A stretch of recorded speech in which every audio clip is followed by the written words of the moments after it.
Howdy doody. Hey man, what up? How are you? How's everyone? That's great. I'm older now. It sucks. I'm older. I smell. Do you get smellier because you get older? Are you I'm correlating going the to two? I'm going to assume on the journey from 30 to 80, sorry, 30 to 40, Jesus.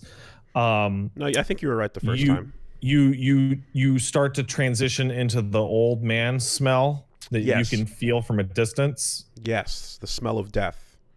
Yes.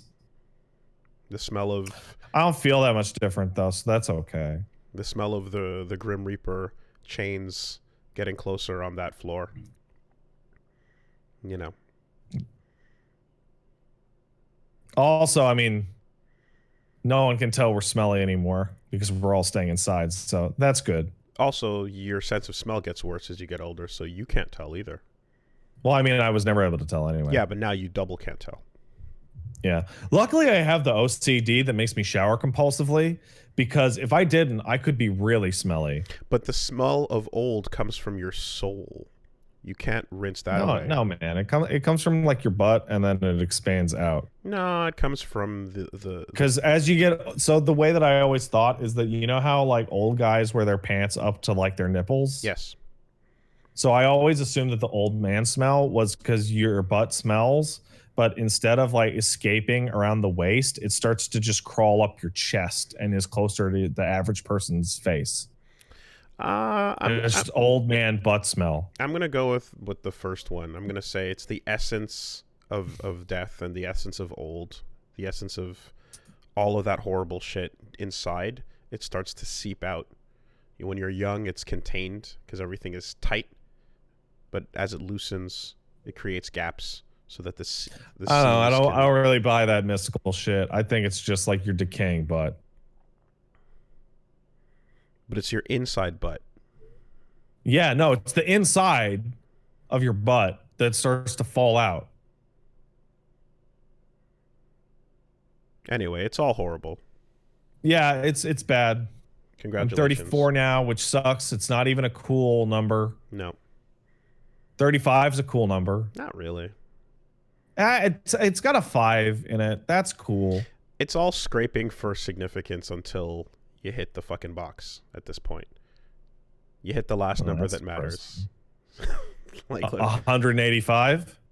You know, you hit 30, and then, I mean, if you want to, you can talk about 65, but really, it's 30 to the box, you know? Well, us dirtbag content creators don't retire at 65 like everybody else. It's just I don't think there's anybody who's been in the game long enough because the game hasn't existed. We get to find out together as we sick. Who knows what the content creation game leads to. I'm looking, hey, but man. we get to find out because who can Jeff tell? Gerstmann's still great, and that dude's in his 40s. So we'll have a little bit of a head start on getting to see. The slightest head start in the form of Giant Bomb. Is there anyone older than that that's like, there's people that have been in the game for longer, but is there anyone that's like older that is I want to say, what's the guy's full-on name? influence level? Jeff Green? Is that the dude's name? He's an old guy who played Dark Souls. Is that the guy? Jeff Green. Okay. Yeah, he's an old guy who played Dark Souls. Okay. I think he used to work at like Games Radar or something. Yeah. It might be you might think Mega 64, but that's not. But they're just as young as us. They've just been doing it. Yeah, Mega 64 is the same age as us. Yeah, right. The point you start at is not the age. We're looking at the age. You know. That's yeah. He's a one-up guy. Yeah. Who is the oldest content creator? Let's Player particularly. Who? I'm gonna say right now. I think Gerstmann is our canary in the coal mine. I think that's because he's one step ahead. One life class up. Okay, I mean, there's a 106-year-old Indian lady who puts up a country foods channel. Well, that's the problem with just saying like that. Who's the oldest? Yeah, like, are we talking dogs or Dalmatians here? You want to go Let's Players in particular, you know? But then again, Well, then it's got to be Slow Beef. I mean, he certainly has the wisest vibes. He certainly has the family man aura about him.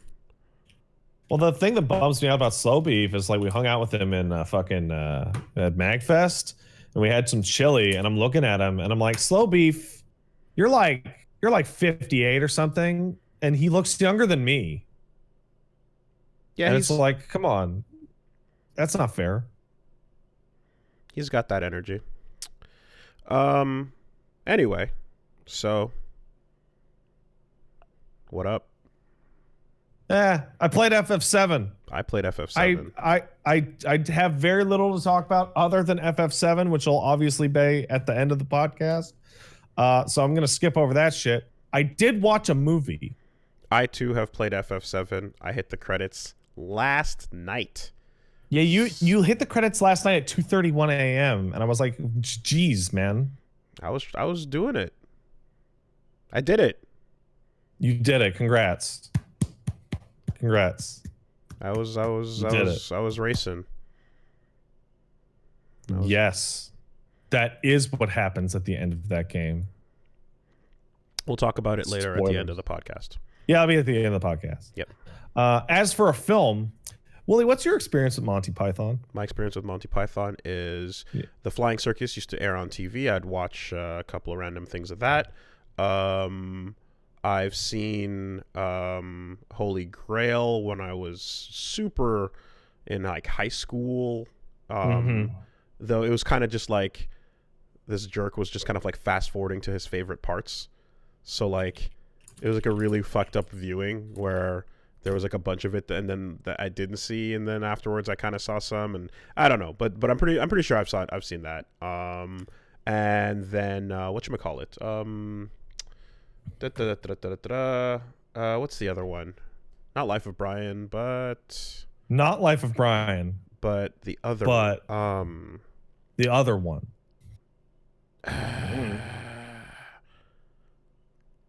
Flying Circus, Holy Grail, and the one that starts with the Catholics and the Protestants, and then ends with Meaning of Life. Meaning of Life.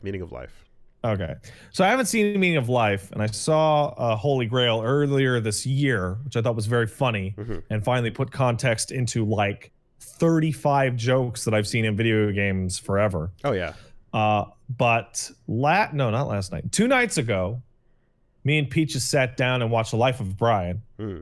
And Life of Brian is one of the weirdest fucking movies I've ever seen.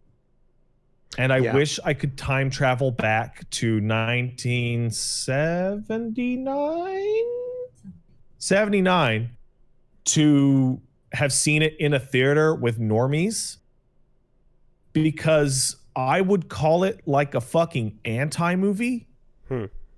It is a biblical era Seinfeld episode. Yeah, in which I hear fucking nothing happens. I hear a lot of ultimately good things about it. One, well, Eric Idle's a fucking genius, so like that dude, like I just whatever. I'll check his shit out no matter what. But I've always had like close calls, but never actually got around to Life of Brian, and I've definitely been meaning to get around to that. And like I hear a lot of good things because it's the first one that comes to fucking weird mind in many cases when people talk about Monty Python. Like there are bits that go on for what seem like actually 20 minutes, and there are the movie doesn't care about where its plot is going and will just randomly stop the plot. And then just like Holy Grail, it just ends. But Holy Grail ends with like a gag, right? And it's like, the cops show up and whatever. This one, it just straight up just ends. So I mean, and someone actually looks at the camera and says that's the end of the movie, and I like scrolled to see the Netflix bar, and sure enough it was the end of the movie, and I was fucking baffled.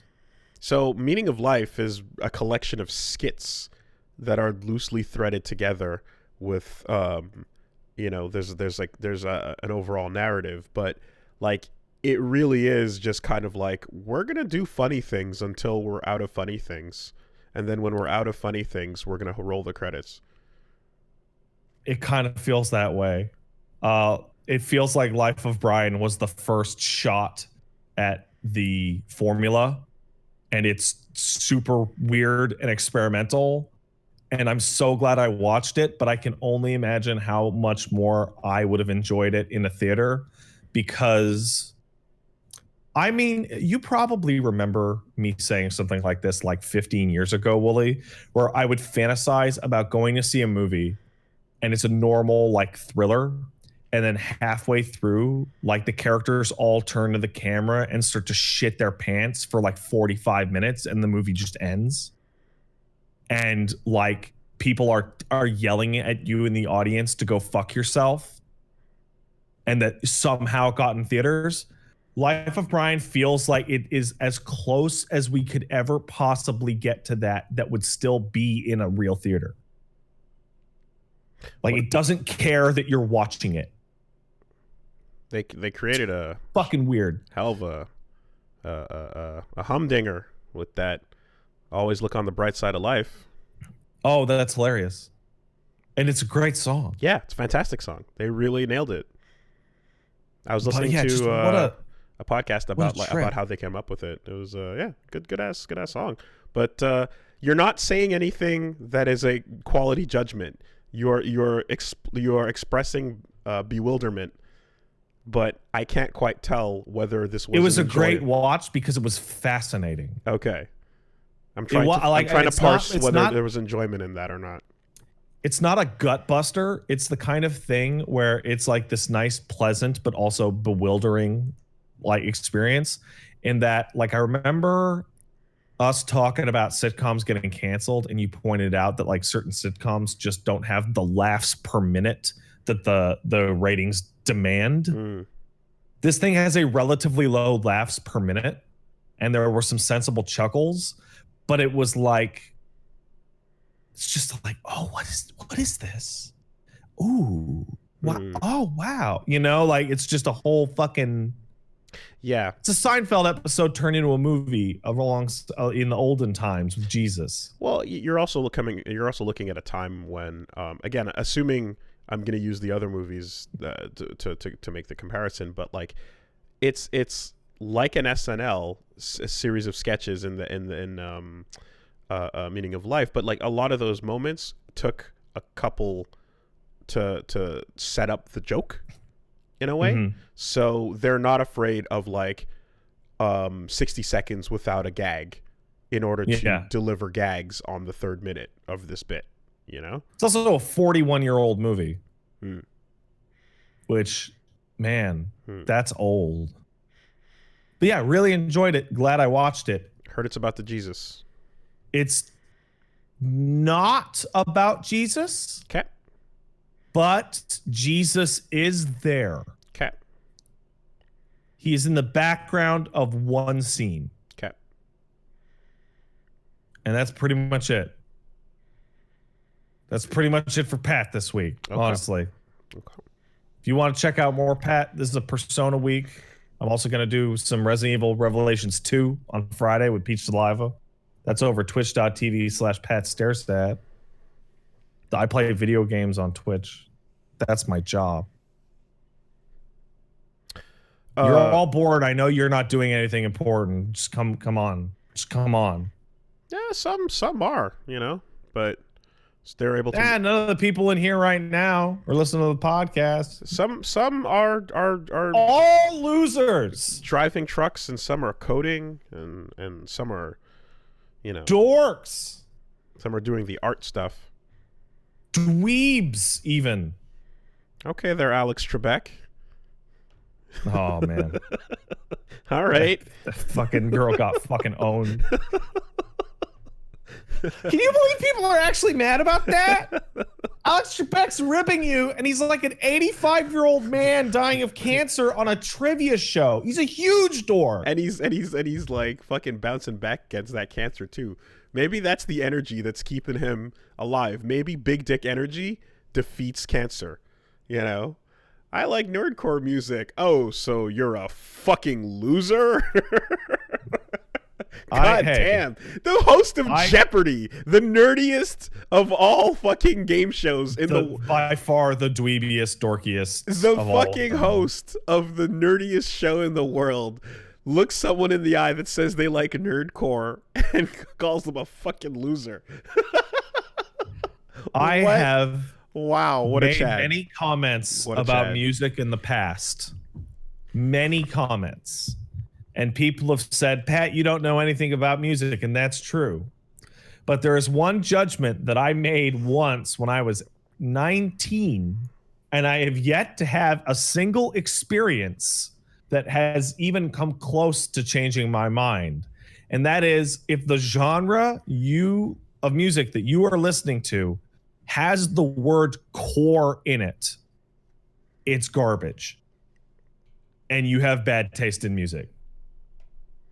Remember when we all thought Alex Trebek was some kind of genius trivia master because he's the role of the answer man, and we thought that like he must be the Omni nerd, the final boss. Yeah, and then he's like, I read the cards, man. That's it. For a year, you're just like, yeah, no, he's the card read guy. It's more the attitude that he always had. Because he also this great attitude of because like, he's an older man. He's got the fucking suit on. He's got the gray, and he looks like he would know things. You know, you're like, oh, Professor Trebek. No, I'm sorry. The answer was the Philippines. And you're like, oh, damn, he knew that. And it's always this answer of like, oh, you just missed it. Mm-hmm. Wasn't that hard? You know, like if you went to his house for dinner, if he invited you over for a dinner party, you feel as if he would be a noted after dinner raconteur. Yes, of various tales of intrigue. You know, but instead he's like, "Yo, you want to watch the game?" And you're like, "Oh." And then otherwise, he's like, well, what are you into? What do you listen to? That shit's garbage. the bands you like suck. Fuck off. Yeah. Yep. By the way, I got cancer. Crushed it. And what? Yeah, one of the cancers with like the lowest survival rate total. And not only is he crushing it, like he looks fine. Yeah. He looks better now than I do now. Yeah, no, Alex Trebek is listening to NWA and pretty much nothing else. Oh, yeah, I'll believe that. Well, anyway, that aside, what's going on over here? Yeah, well, besides getting to the end of FF7R, which we'll talk about again at the end, I am continuing with the stuff on the channel. So I talked about like hitting the wrap up on Half-Life the other day. Yeah. So there's an interesting thread to follow through on that. But for now, I cracked open that Nuns 4. That Nuns 4 has been cracked open, and took a sip. Boy, oh boy. That's a Naruto game for those of you who are unaware, by the way. Yes, it is. Boy, oh boy, does the CyberConnectness reach absolute peak in terms of just their ability to make over-the-top hype scenes and whatnot. Like, they've been doing it for like 8 games now in the franchise. And like there's just absolute nonsense buffoonery. The other problem. How's it play? It plays like Ultimate Ninja Storm. They added mechanics, but you're still mashing circle.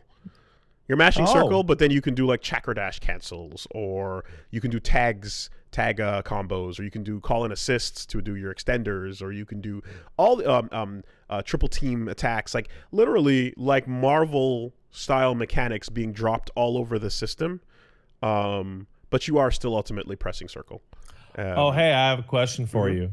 When you were playing it, were you like, man, we need to put FF7 in the hands of these guys?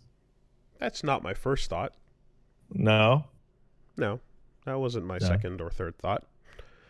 What I did think was that there were many moments where I was dumbfounded at what I was looking at and how we got here from ninjas jumping through the trees and throwing kunai at each other. Like, the idea of ninjas jumping through the trees and turning into logs. Like, at some point, we hard cut to, like, the most psychotic kaiju battles you've ever seen, with giant glowing gods that are, like, flying at each other and, like, shooting Jehuti tracking lasers and just, like space. It's power creep, man. Well, I mean, we say space wizards, right? But, like, I do say that. But, like, there's a point where, like, even space wizardry gives way to just, like, you just become glowing light. You just become glowing light that flies at each other.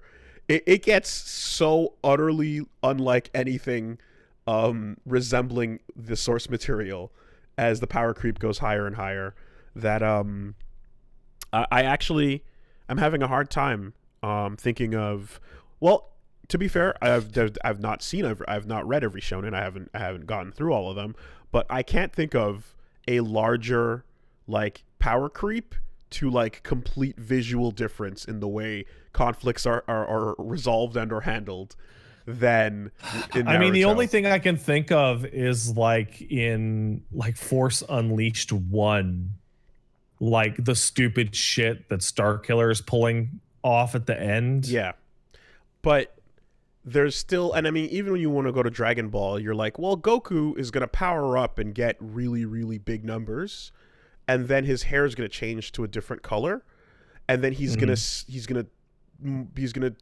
like teleport, punch, kick, beam, and like and do and then other tactic, spirit bomb or charge up special attack Dragon thing. Ball also had, like, a actual curve in which, like, all these things got added over time, and then you hit Frieza and you establish that a beam or a ball or whatever, like a super, can blow up a whole planet.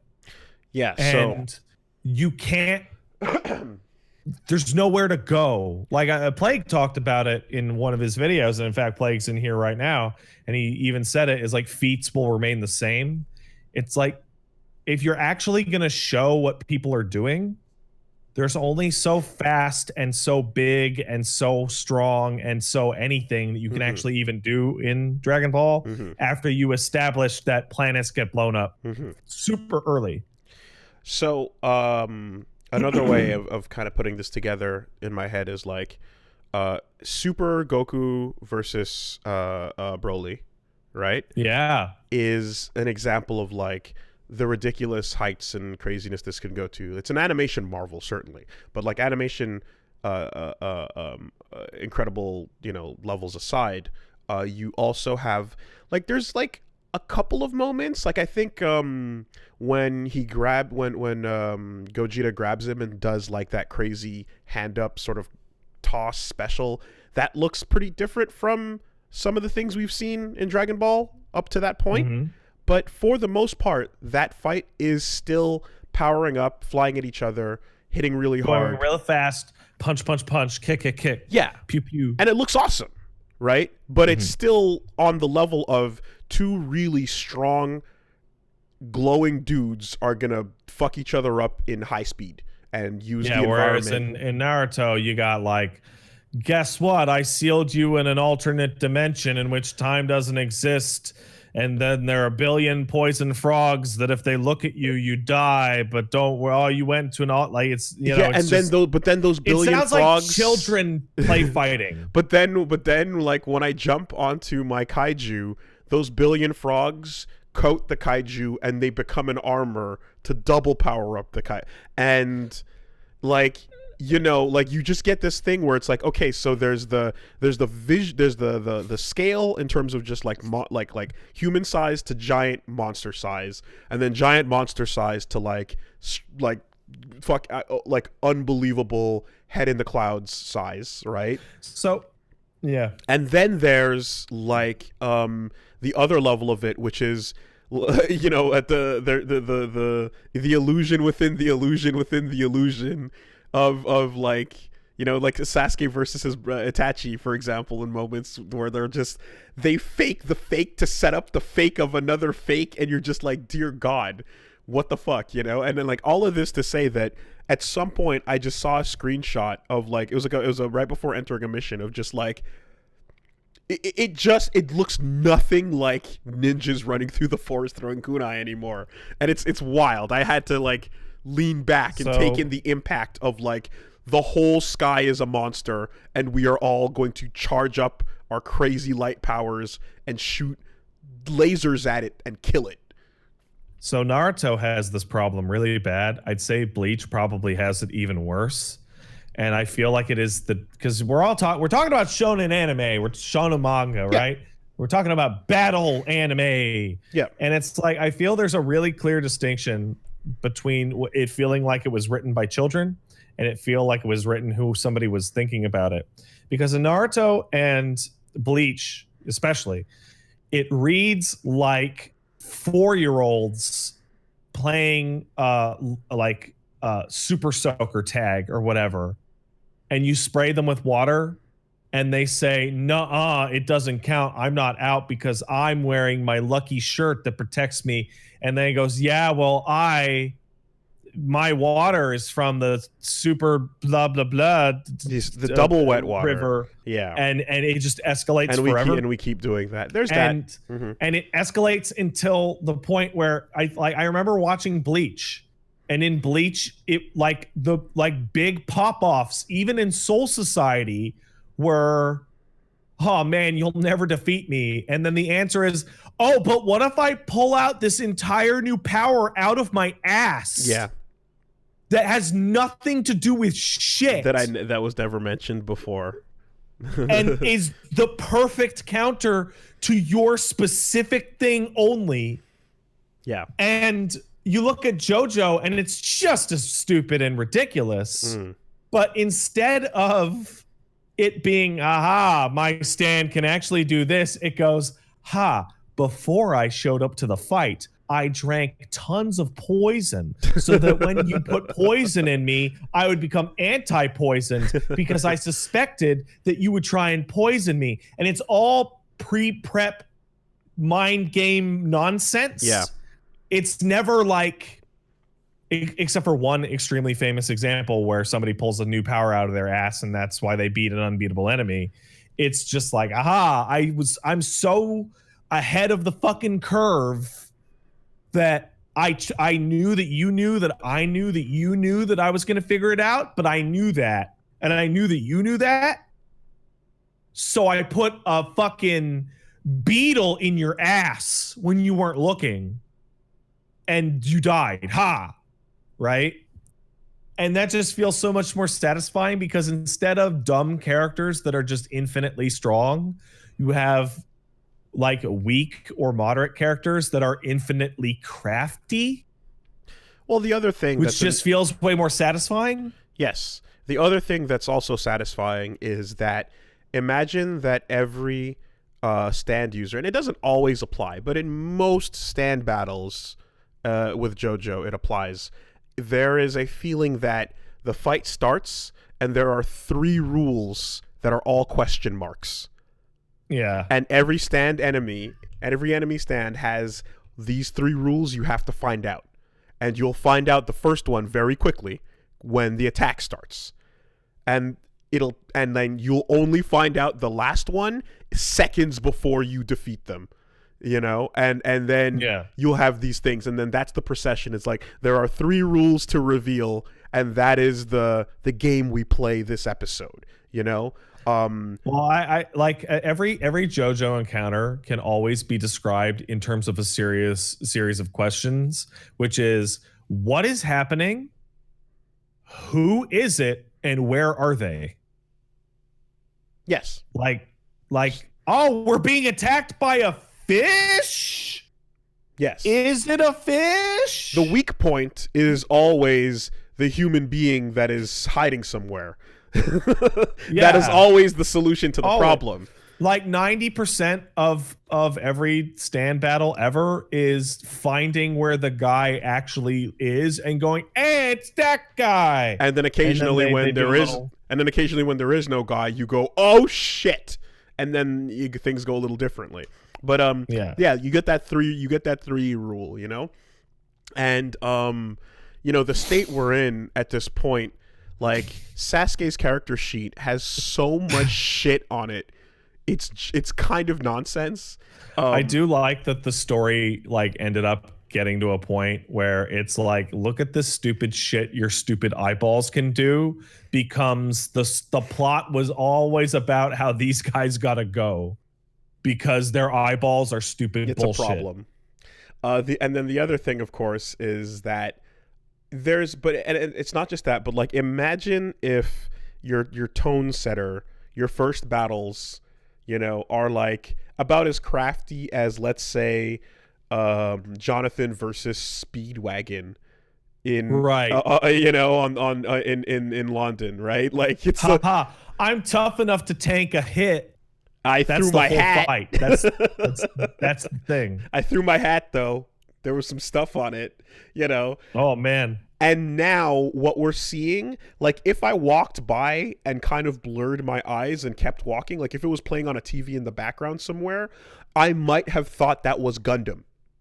Yeah. I might have thought Gundam was playing, like a new high budget, you know. And I mean, CyberConnect certainly fucking fuels to this fire, but like there are moments where I'm like, that looks like giant robots in space attacking each other with their crazy tech, with the laser blossoms and the funnels and new type, like straight up, you know, and death cannons and new armor, like yeah, you get to the level where you're like, oh, you're switching modes and like you're piloting something, you know, out of a high budget Gundam franchise, you know, and that's where Naruto feels in certain moments, and it's wild.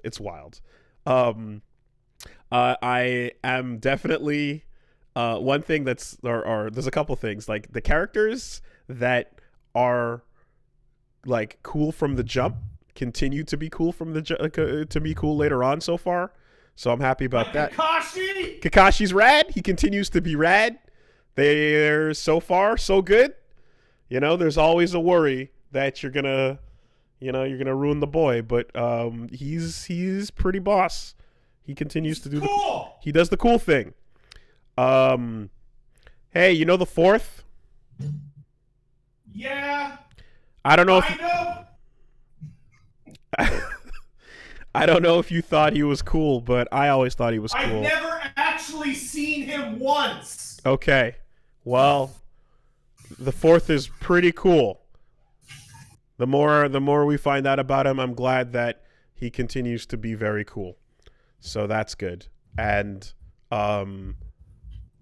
in fact, I'm pretty sure my only knowledge about the fourth is you describing a panel turn page in which he tells 100 shinobis to throw like a kunai over a hill or something, and then he's like, I'm gonna do it, and they're like, oh my god, what's he gonna do? And then you turn the page and it's like, and then the battle was won. Basically. And like, hold on, I literally don't know what he looks like. It's the white coat and the with the fire on the bottom. Hey, that looks like Naruto. Well, he's got the Guy Fieri flames. Why does that look like Naruto? Yeah. So, anyway, you get to see him do some really cool things, and you're like, hey, that's cool. I'm glad that's nice. You know, that they do the thing.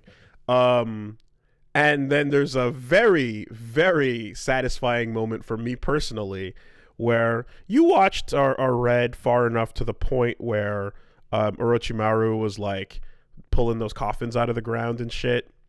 Oh yeah, dude, I hit 134. Yeah, there you go. Right. So there's an ongoing gag in the form of like Naruto is really good at like just like talk no jutsu, talking people down from situations and getting to the core of it in some cases. And the further we go, the more it seems like there's moments where they're willing to just kind of go, all right, hold the fucking phone, everybody shut up. And there's a moment like where literally we're gonna drag zombies out of the ground, right? You guys are all really important, strong dudes, and that's cool, but everybody shut up, we're gonna ask you questions and you're gonna tell me answers, right? What if you could drag George Washington's corpse out of the ground, Edo Tensei, put life back in it, and be like, hey man, so about this Constitution, what are we doing here? what did you what and was then George Washington goes, ninjas. Yes, well, there's that. You know, and anyone else, like anyone else, like, and you basically you pull your Mount Rushmore out of the ground and you go, you're gonna explain to me what the fuck the point of this country is and what you actually intended. And it's very like, oh damn, I like that. I like the fact that you can go back to the founding fathers and go, fuck off, tell us what you wanted, so that no one has to argue. I don't know, over man. Isn't your that ideals. some kind of like horrible abuse of sanctity of life? But that's yeah, it is. It is. And it's not necessarily good people that are doing it. You know?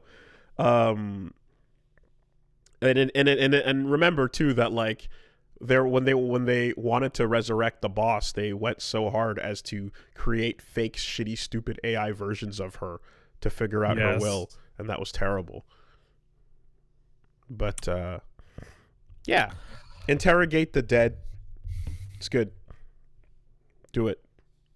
Get the answers. I'm actually a big fan of, I forget what medium it was, but they're like, okay, we're gonna ask the dead a question, and they like raise the spirit, like not the body, but like the spirit of the dead, and the ghost just starts like screaming in agony nonstop because the process of pulling them back from the afterlife is nightmarish and horrible. Yes. And they're totally unable to get any answers at all. Yeah. Because the ghost is now like mad with it's agony. The worst thing ever. Yeah, that's a great little twist to the process. If like you can do this, but Witcher 3, that happens in Witcher 3. They're not gonna like it. Every moment is agony. Yeah. The barfing frog. Yeah, so anyway, that shit is drugs. Wow, Naruto sounds great. It's drugs, dude. Hey, where should I start? Yeah. Naruto Ultimate Ninja Storm 1. Start at Narutimet Hero. Oh, okay. And then make your way up from there. Occasionally detour over to Gekito Ninja Taisen. Anyway. Fucking weeb. Yeah. So, have you ever seen that stupid image that is like an old painting and it's a guy getting stabbed in the back and the dude is labeled weeb and the knife is labeled fucking weeb and the guy holding the knife is labeled weeb? Strong. Pretty strong. Anyway, so, you know, stuff's going on there.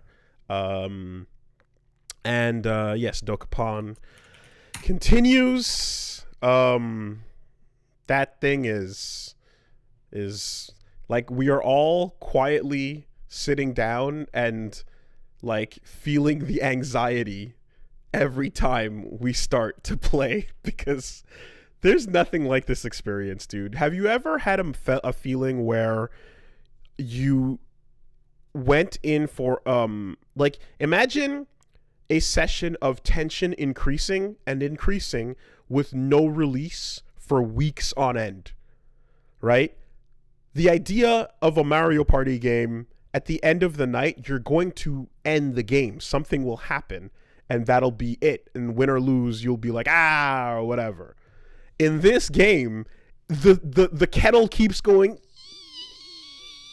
So I gotta admit, I was looking at people talking about Dokapon the other day, and I was sitting there and I was musing, and I was like, would it be like a horrible thing to happen, or would it be incredibly lit if I got a text message that said, "Oh my God, Pat, someone just got stabbed on the Dokapon stream."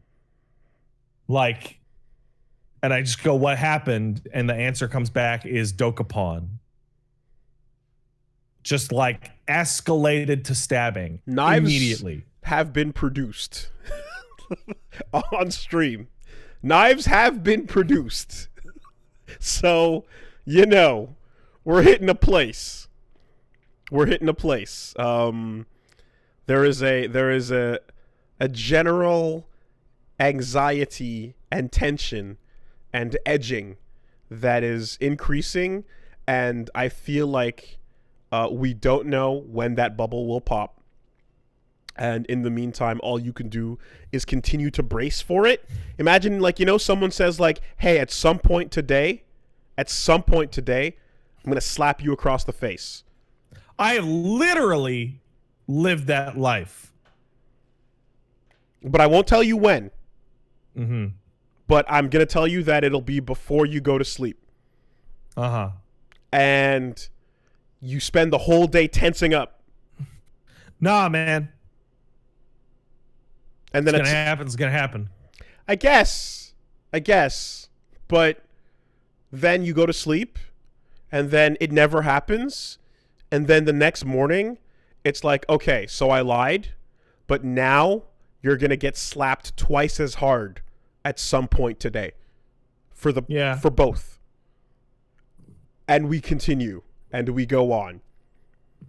Fast forward to a month, and it's like, at some point you're gonna get shot. I don't know when it'll be, but a bullet will enter your body. And we do, you know, there is a sense of angst that has no release at the end of our sessions. All we can do is go, well, all right, everyone go, and just lie awake and think about what comes next in this fucking game. So, Dokapon continues. The blood pool continues. It's pretty rough. That sounds great. Yeah, it's a good time. That sounds not stressful at all. Not stressful at all. So yeah, we're pretty much alternating between those two right now. In the meantime, until KOTOR resumes, which we'll let you know. Mm-hmm. To those, but sounds right now like V might be back in good health with some time. So yay. So good on that. We'll see. Yeah, really not much else besides talking about FF7. Yeah, I kind of burned through it. That was mainly what I was spending my week on. Oh, hard mode in that game's incredible. So I guess the one thing I wanted to confirm was, because I remember we were talking about it and I saw the descriptor for it, and I guess I just wanted to confirm, like, was that all? You said all the monsters are at a cap, right? So not all of them. It's super weird. Generic ass random battles are like fucking hilarious because you hit triple slash and the battle ends. So you're like it just instantly ends. And so it is a forced new game plus, though. Like you cannot do hard mode from. Well, you do it through a chapter select. Exactly right. Yeah. So you will have to continue. Mm-hmm. So like you're going through like the macro reactor at the very beginning, and like the soldiers and the little grunts are like dying in actual single sword strikes because you leveled to level 50 and you geared up your materia. And then you get to Guard Scorpion, and Guard Scorpion is like level 51 and is way harder. Mm-hmm. And the way that it seems to work is that bosses and what would I call it? What do they call it? Like variant or unique enemies So, like side quest enemies that are like little tiny baby bosses Mini bosses are and scaled up to be super hard. and final evolutions, we'll say. Yeah, and when you do so, you will get a manuscript that will unlock more weapon points. Right, right. Which is, you know, pretty good reward if you want to max out your stuff. So hard mode is this weird, like hilarious thing where it's like you're coasting and it's super easy, and then you hit a boss and it's like, whoa. Well, I mean, at bare minimum, you know why you're saving your MP. Yeah. There's so, very clear for example, I coasted through the macro reactor and I did the sector stuff. And then you remember that little side quest for Weimer where that fucking dog shows up in the slum? That really buff dog. I game overed 4 times on it because it would just kill Tifa instantly. And it was like, oh shit. Wow. It's really cool. And it's a great reason to go through the game again. I you know, if there's no like God hard or Cloud must die mode, then you know, you might as well go all in on the difficulty on this, because you know you got people that really want to spend time with this. So I can't believe the benches MP thing. That's wild. Yeah. So it really, and the game's story is also very enjoyable to go through a second time. So yeah, well, you know, more on that later, I suppose. But I'm happy that the chapter select that exists in this game is much less convoluted than Nier Automata, for example. It's a really good chapter select. It will tell you how many music tracks are still left in the level, how many manuscripts are left in the level, and when you beat a mission on hard mode, it literally goes hard and then a check mark, and the background of the chapter changes from its like a chapter art to the logo to show like, nope, that one's done. You're good. Yeah, Finished it. Tracking down certain events in Nier Automata is really rough sometimes when they're available from this point to this point, then at this point they go away, and then at a later moment they're back, but you know, like there's a lot of you're gonna need help. If you're gonna use the chapter select to like scrape out your platinum trophy, I feel. So this one's really good. Yeah, you just pick the number and go. So anyway, yeah, all that and more, you know, to be discussed alongside the usual get into fighting games, which this thing, like something has we've been doing on Get Into Fighting Games, and it's been pretty successful because hey, there's always folks that are looking to promote stuff, but we've been giving away fighting games on Get Into Fighting Games. So pretty much like just throwing codes out there. I'm getting keys, and some people have spare copies of games that they don't need. Other people are like, hey, please check out my game and stuff like that. And so yeah, if you are interested, check out, you know, our Get Into Fighting Games show and get yourself some free fighting games, because fucking play them. They're good. And usually we just throw the key out there and you can just grab it. So I'm a big fan of free. Yes. It's good. It's a good price. I'm asking you to get into a game, and I'm going to give it to you and then say, please, now you can get into it. Get in the fighting game, Shinji. I don't want to. Then she's gonna do it. Okay. She's gonna get in if you don't. She looks like the kind of bitch who drops combos. Is that what happened to her? Did she drop a combo? Well, she's only got one eye. It's all wrapped up. What do you expect? Damn. Oh, I fucking forgot a different game that I played this week. XCOM? Yeah, it was XCOM. It was XCOM Chimera Squad, a game I would really, really like to play, but it's kind of a fucking mess. Tell me more. It crashes hard a lot, and a lot of the prompts are broken. And it feels like it got pushed out the door like a month early, which sucks because I think I like it better than XCOM 2 because the premise is so much more interesting. It's like named voice acted teammates, of which there are a set amount. And it is like a series of more linear missions in which like it's closer to like a Final Fantasy Tactics than like traditional XCOM. And about half your team are weirdo aliens. And everything that happens between your weirdo aliens and the regular humans is incredible. I got a linear mission for you. What's that? Very linear. What's that? There's a line. You follow it. It starts at the tail, and it works its way up the body. You know what the wildest thing about Torg is? What's up with Torg? Torg is, first of all, an anti-alien racist, hates off-worlders, loves Canadians. Because she, despite being a fucking snake lady, was born on Earth and considers herself an Earthling. So she's like, aliens go home. Yes. And it's like, that's wild. But number two is Erica Lindbeck was on Twitter earlier today or maybe yesterday going, just found out I voiced a snake woman. Also, why y'all gotta be like that? Because apparently the people playing the aliens in that game were just given their names and not that they were weirdo aliens. They were also not given the heads up that people were going to lust after them. I don't know. Like Erica Lindbeck has played like Futaba and Jesse.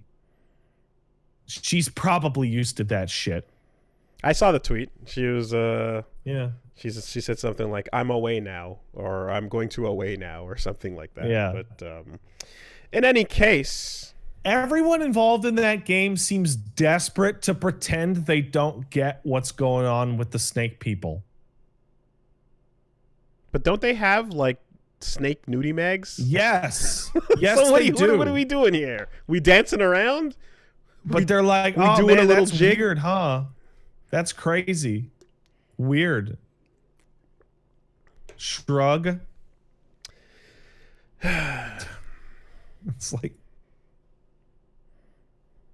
yep. But yeah, cool game. I'll jump back on it in a couple weeks when it gets a patch, just like every Firaxis game that has ever come out. You know, when it comes to the evolution of the snack fetish in the Western world, there's a lot of examples we can go to in Japan, but I'm wondering if prior to XCOM, wondering where we go, because my brain goes to G.I. Joe, I was once a man kind of no Cobra la la la la la shit. But I know exactly Baroness never became a Cobra is. lady. But if she did, that would have opened up some eyes. I know exactly whose fault it is. Give me a second. Okay. I need to check out a date. There's definitely you know what? There's definitely the historical, just full on Medusa aspect of things. All right. So in the modern era, I'm gonna blame Jeff Lynch, John Swartzwelder, and Barry White, who were involved in the writing and directing, as well as starring, of the season 4, episode 20, aired in April 29th, 1993, episode of The Simpsons, titled Whacking Day, in which, when they thank Barry White for helping them save the snakes with his low baritone voice, he describes that there's nothing more sensual than the slither of a sexy lady snake. Okay. So that is a single line delivery, and though it is delivered with the strongest, most powerful voice that could deliver a line, I don't think it's fair to give that all the credit. I feel as if that will water a seed that was planted perhaps eras ago. Oh, well, then it's the Greeks. Homer. The Greeks, Homer. Yeah. You ask him what happened, and you point it's back. Homer's fault. You point back to fucking. The Greeks would put their dicks into anything. You know. Also, I recall. Let's say you're a young lad playing, I don't know, God of War 1, right? And then the game, and those games had the titties in them, but then at some point they had the Medusa titties too. Yeah. So you're like, oh, that's a thing. Look at that. Mm-hmm. So someone might have seen that and went, huh? Let's think about what it says when part of your pantheon, right, of your culture, the big god man Zeus is chasing after a lady, and he's like, I want to fuck you, and she's like, nah man, I'm gonna turn into a cow. And your god's response is, oh yeah, I'll fuck that. I'll fuck a tree. Mm-hmm. I'll fuck a river. Mm-hmm. And they're like, yeah, words to live by. Yeah. Zeus kind of not the best example of dick control. No. But there is something about, again, just narrowing the scope all the way down to snack. Yeah. Which sorry for those who are fans of the original meaning, which was just cute little snakes with the bork, woof woof, cute animal speak. That shit's gone. I thought you meant the original meaning of snack, which is cute snakes. Don't tread on me. Oh, what? No, it was just they'd put. Can I get an edit of the fucking flag that just has the "Don't tread on me" snake with huge tits? You'd boop the nose. You booped the nose on the snack, and it was cute. What the fuck are you talking about? There was picture. When people have cute animal text, they have a fucking, oh, look at that for snakes. Dog, woofer, look at that pupper go and all that. So they did it for snakes. They did it for snakes. They'd have cute pictures of snakes, and on those cute snake pictures, they'd call them snacks. Yeah. And that's what I'm saying. That's what it was. You boop the nose on the snack, and then it'd be like, Do snacks even have noses? Well, there's a big old fucking, honker in the front. The snoot. You boop the snoot. Okay. Okay, well, anyway, the point is that... reptiles are weird, man. they clearly have a thing in the thing where you think of the Jungle Book. All right. Think of the giant fucking thing on Kaz's front. It's huge. It's this giant area of surface area in front of his eyes. That is the snoot. Snakes have noses. Snakes don't have noses. They have nostrils, but no nose. All right. We're just gonna pretend that. Oh, okay. Well. Anyway. Literally just looked it up, dumbass. Yeah. You know what? So hey, who knows? No one knows what I'm talking about right now. There's nothing there. All I know is that I streamed XCOM and my chat and donos and subs were nothing but people going, I want to fuck the snake with the titties. And I'm like, have you ever seen a snake? Yeah. You know what the head looks like. Yeah. You know where the eyes are. I do know. What is the area above the mouth in front of the eyes? The end of their head. They have nostril fucking holes, but they don't got no nose.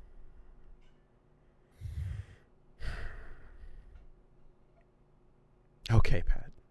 All right, hold on. Call it a snoot. Hold on. Call it a snoot. Call it a snout if you need to. It's the thing in the front. I mean, Jesus Christ, semantics. You know, that, like, the point, calling it a nose is just, it's the breathing holes sticking out in front of the thing's face. I will not hear semantics from a man who went into a giant. We're gonna go somewhere else. Where are we gonna go? We're gonna go somewhere else. Can't talk. We're gonna go somewhere else on this. About how dogs can't talk. You're right.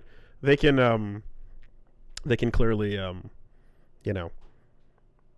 They can order a pizza. They can order a pizza if they wanted to. There we go. I've seen a dog order a pizza. Have you? Yes. If you say no, you're a liar. I'm glad we did this. I like that you have the power to pull a parachute that shoots you into space. It's pretty powerful. Yeah, it's called being nuts. Listen. Try it sometime. Listen. Torque is in the zeitgeist right now. And yeah. I don't know. You seem to have some trouble dealing with it. Does it upset you? I just don't like reptiles in general. I just don't care for them. Yeah, sounds like you... They're like a lower form of life, barely capable of having distinct thoughts. Okay, like but they're about as close to like a sea cucumber as they are to a dog. So, are these the words of a coward who will not embrace the wrapping and the scaly embrace of? Nah, I'm good, man. Yeah. I petted a snake once, and I was like, "Oh, that's pleasant," but like, that was like in elementary school.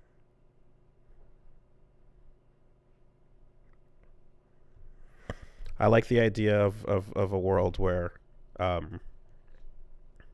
like it or not, you're like when they come and join and become and they become Earthlings too, you have to deal with it. You are forced to confront it. Well, I mean, if they could talk, they could talk.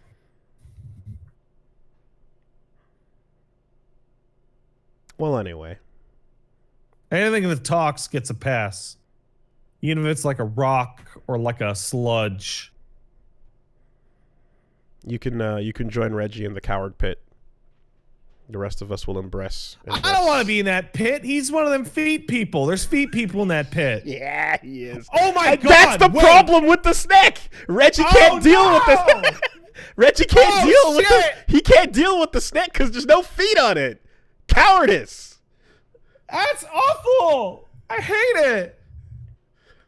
Your mech warrior has exited the mission area. Cowardice will not be tolerated. Mission failed. Absolute cowardice. No feet. There you go. There you go. Understand? I don't care for this. I care for this. A man denied his foot fetish. Punished Reggie. Good. Good.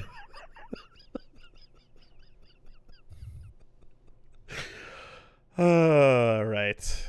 Well, anyway, XCOM though, right? Yeah, it's good. It's fun. It's good. All right. Well, you know, more of that came from. God. What are you saying? More where that came from. It's on your channel, and yes, more of my stuff on my channel. And just as soon as you say that, it just I automatically hear fucking Atten. There's more where that came from. It's his battle cry like thing every time. But don't worry about it. Boy, I really need a shower. We get it, Tifa. We get it. You're filthy and sweaty, and Cloud is a dumbass who doesn't get what you keep telling him. There is definitely a point at which Barrett's excitement is a bit over the top. I think Plague expressed it in a tweet in the form of like shooting a couple of rats. Yeah, get some! Woo! She like kicks a dog. I was literally just watching a clip of Eli cracking up being translated into Japanese for Japanese audiences because Barrett just got all pumped up and kicked a bird out of the sky. Yeah. Just a little too excited for these mundane animal killings, you know? But anyway. Got to do it for the planet, I guess. It's not entirely consistent, but okay. Yeah. All right. Well, we got some news to look at, but before we do that, all right, hey, let's take a look at our sponsors. Oh, yes, let's do that. And then after that, I'll take a look at the bathroom. Oh, yeah. I could use the bathroom as well, I guess. And then we'll take a look at the news. Yeah. So, stuffy nose. Sorry about that, folks. I hate it too. This week, Castle Super Beast is sponsored by... Excuse me. This week, Castle Super Beast is sponsored by DoorDash. Hey, DoorDash, what's up? You got Chinese, you got pizza, you got froyo, you got... Those sounds like foods. You got your pastas, you got your meats, you got your veggies, you got all your choices, you know. You might have a couple of those things in your fridge, but you definitely don't have all those things in your fridge. I have all those things in my fridge. Well, yeah, but you can't make it as good as your favorite restaurants can. I can't. That's true.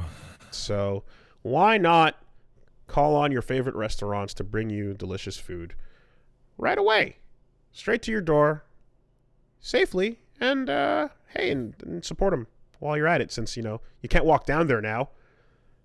No. So, and even if you could, you really shouldn't. So, in comes DoorDash, the app that brings you the food you're craving right now. Ordering is easy. You just open up the app, choose what you want to eat, and your food will be left safely outside your door with the contactless delivery drop-off setting. Personally, I've been enjoying the method of the walk-up, the drop-off, the step back, the walk away, and, you know, again, in the distance as they go away, just kind of like, thank you. Yeah. Keep like on, the keep kind of on. head bow and the one hand up. Like, all right, yeah. And nice. Exactly. And they just kind of walk away and fist up in the air, you know, as it fades to black and white, and a big old cursive thank you appears. Anyway, listen. There's over 30,000 partners in the US, Puerto Rico, Canada, Australia. You can support your local go-tos or choose from your favorite national restaurants. You got your Chipotle's, your Wendy's, your Cheesecake Factory, whatever you are looking for. That is a giant number of restaurants to pick from. So chances are you're covered. You need food. You should eat the good food. Food is important. Food is that thing that you need to do. And even though it's going to come out later and you're going to be like, this seems pointless, you still have to eat food.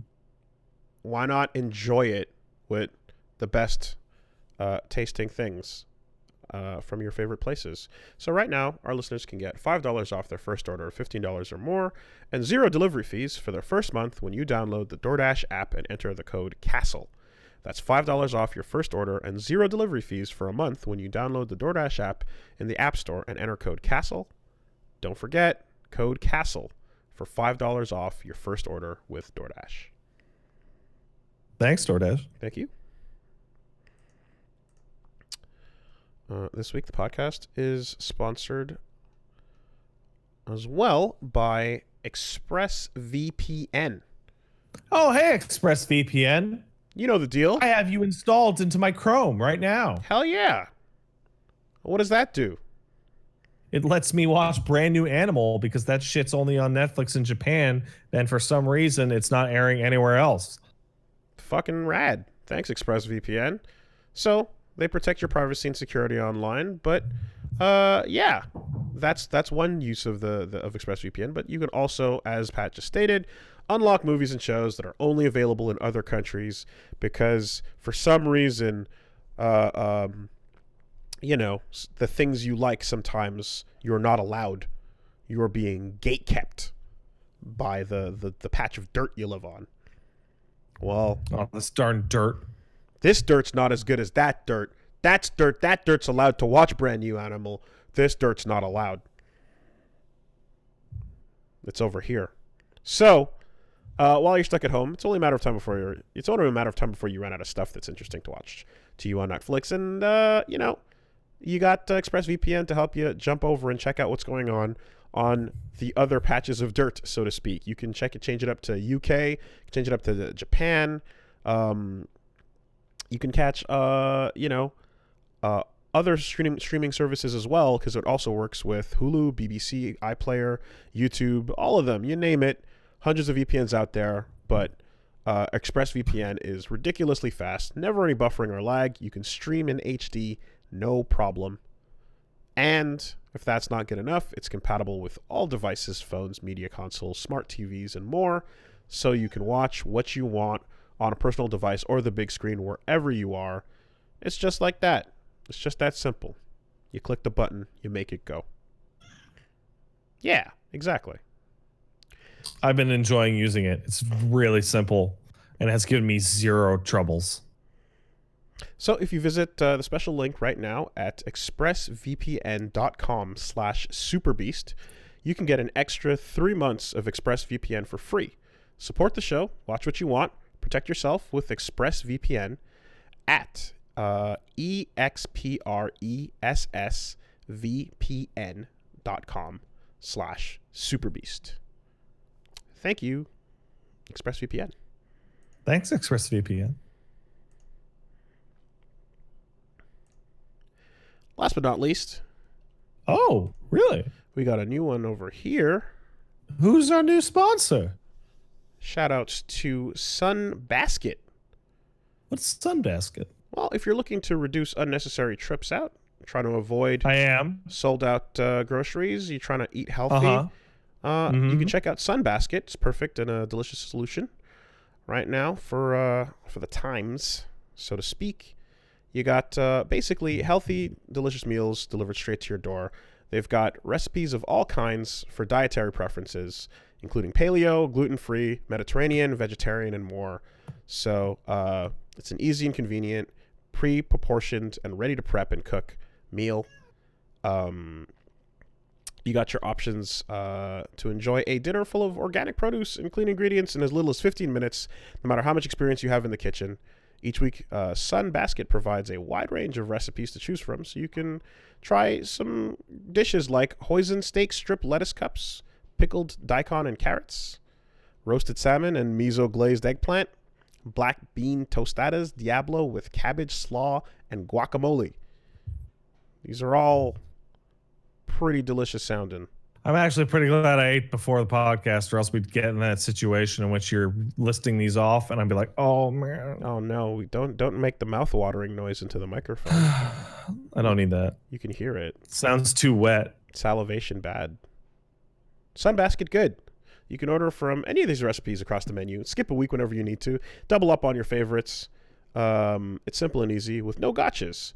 And Sunbasket facilities have the highest level of employee and food safety. They're reinforcing strict adherence to the existing standard operating procedures and increasing sanitization frequency in their distribution centers in order to protect you and your family. So right now, Sunbasket is offering $35 off your order when you go to sunbasket.com/superbeast and enter promo code superbeast at checkout. That's sunbasket.com/superbeast and enter promo code superbeast at checkout for $35 off your order.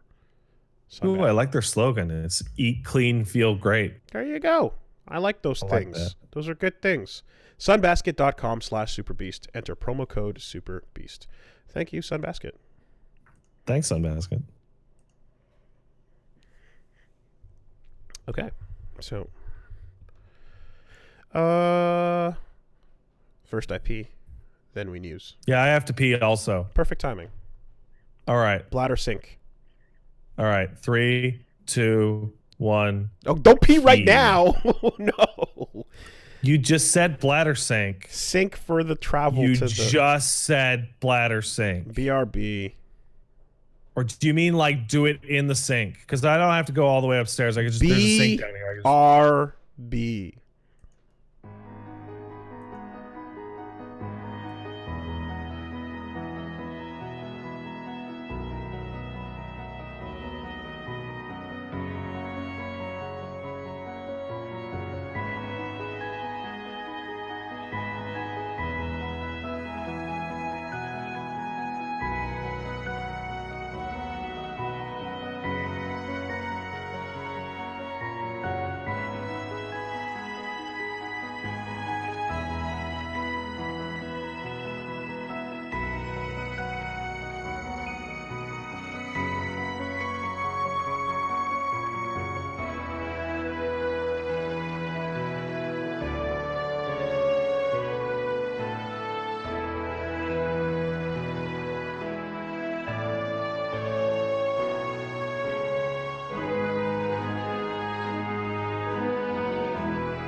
Cool. Everyone, sorry for the live listeners that took so long. I made myself a delicious cup of joe, which I needed to do off camera and off microphone, as you all know that my coffee machine is very loud. Why is it called a cup of joe? Or a cup of joe? Because coffee was invented by Joe Coffee. That's a sound explanation. I'll accept it and regurgitate That's it exactly what happened. for the rest of my life. All right. So as I was making a cup of joe, I don't know if this is news, which, by the way, news, or if it's part of our week, but have you used this RTX on shit for voice? No. Also, every time you press random buttons on your keyboard, it makes me a little anxious because every keyboard in my house does something. So I'm like, what are you doing? You just hitting buttons? What are you? Well, you have this thing on the keyboard that's like power. Oh yeah. So I turn the keyboard off and I go ba ba da ba ba ba ba da ba. Oh, I don't do that. You know, for dramatic effect. My keyboard just stays on forever, and it's like the batteries last. They're crazy. So here's the thing. Anyway, I turned the keyboard off for 2 reasons. 1, to literally do exactly what I just did, and 2, I have a cat. And cats love to jump on keys. Okay. And occasionally, I once came home and the cat was on Twitter and had typed the letter N. And I was like, I am turning this fucking thing off when I leave the house. Or am not holding the keyboard. Mitch Digger. Who would believe? In your search results. Who would believe cat racism? No one. He was just looking up other famous cats. Oh, don't know. No. All right.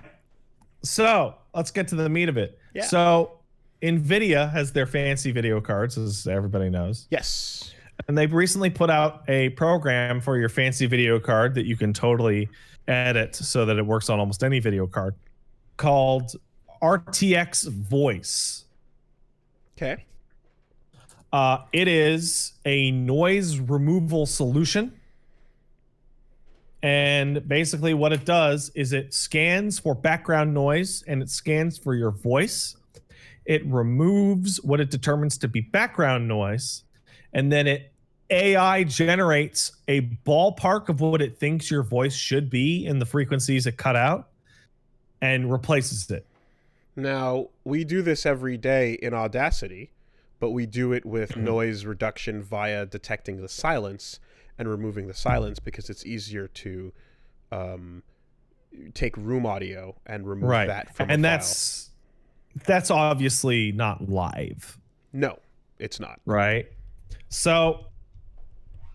But this is a live is what you're saying. There was a gentleman who put out a video testing it out in which he showed off him picking up like the fan out of what looked like a shop vac and pointing it directly at his condenser microphone while hitting his desk with a hammer and talking. And sure enough, shit totally removes that stuff. Whoa. And I went, that's bullshit. What? There's no fucking way that actually works. So I downloaded it and fucked around with it and discovered that it will not work that well in 100% of situations, but in 95% of situations, it totally actually does work like that. I did on my XCOM stream, I think it was, I grabbed a YouTube video of 10 hours of construction noise on my phone, put it to its absolute maximum volume, which would be like as loud as I'm talking now, and played that during the beginning of my stream with RTX on. Okay. And people thought I was having a laugh because they're like, I don't hear anything. Wow.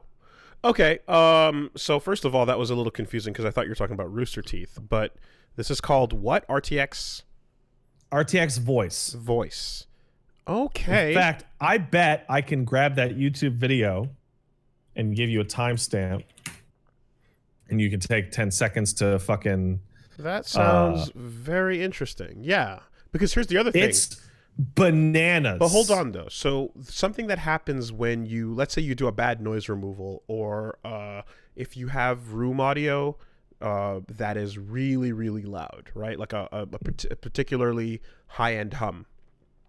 When you mute that and remove it from everything, you will end up cutting some of your own low end out, and it creates a weird effect, like an unbalanced EQ. Does this do any of that? Yes. However, in my testing, you lose maybe 10% of your personal audio quality, but the parts that become a little warbly are parts in which you would be bordering on inaudible without this thing on, because the noise would be so loud. So, Wooly, I just sent you a 59-second video of this bro testing the thing out. Okay. If you look at that video, it sounds like dude's just chatting. And then he turns the shit off, and you can hear this giant motherfucking fan and hammer going on in the background. And it is fucking crazy. Banging on the desk, so it's like a construction site. This is fucking. Does this sound cool? Is this good audio quality? Let me enable the RTX filter again. Hold on here. All right. This is by The Gun Run. This is the guy's video that's coming up. It's super fucking loud, banging. That's magic. Oh, sorry. The tweet that I'm talking about is from The Gun Run, but the streamer who was doing it is called @Barnacules. That is magic. It's not perfect, but it is so much better than literally every other option available that it is mind-blowing. Yeah. So, like, in situations, like, at least for my setup, there are occasionally, punch mom living noises, but outside of that, it's pretty, like, minimized. So that would completely delete all of that. Okay, you know what I'm gonna do? I'm gonna help people at home for a second. Because all right, I'm gonna walk over to my coffee machine. Yeah, is it on right now? The coffee machine's on right now. I can run a clean run, like no coffee through it, and you guys can hear what it sounds like. Just give me 1 second. Because the thing I want to know is, because that test video, you can hear like banging and the fan on. I want to hear beeps. I want to hear high-pitched noises and see how well it handles that. Yeah, that's thud, thud, thud, bzz, bzz, bzz. I also want to know how it handles other people's voices. Can you completely remove another voice if it doesn't recognize your own? No, you cannot do that. Okay. Huh. Wild. And this is available. No, I'm doing a thing with the RTX shit. So this is this is new tech that's available for anyone that has a. What do you need? Do you need specifically a GeForce Experience? Okay, so 2 things to follow up on your earlier question. Question 1 was, can you remove voices? The only thing it doesn't remove is voices. It's specifically tuned to pick up voices, not just your voice. If you're talking and you're watching like a trade conference and the TV's too loud or whatever, and you don't have headphones, it'll cut out the room audio and focus in on all the voices in the room, giving you an even worse echo than before. Okay. But it kills everything else. On top of that, something that I forgot to mention, you can also use this on audio that you are listening to. So if you're watching an interview in which there's too much crowd noise, it will literally remove that from your audio output. How do you how do you train it to your own voice then? You don't train it at all. You literally download the program. Okay. You install it, and then it asks you.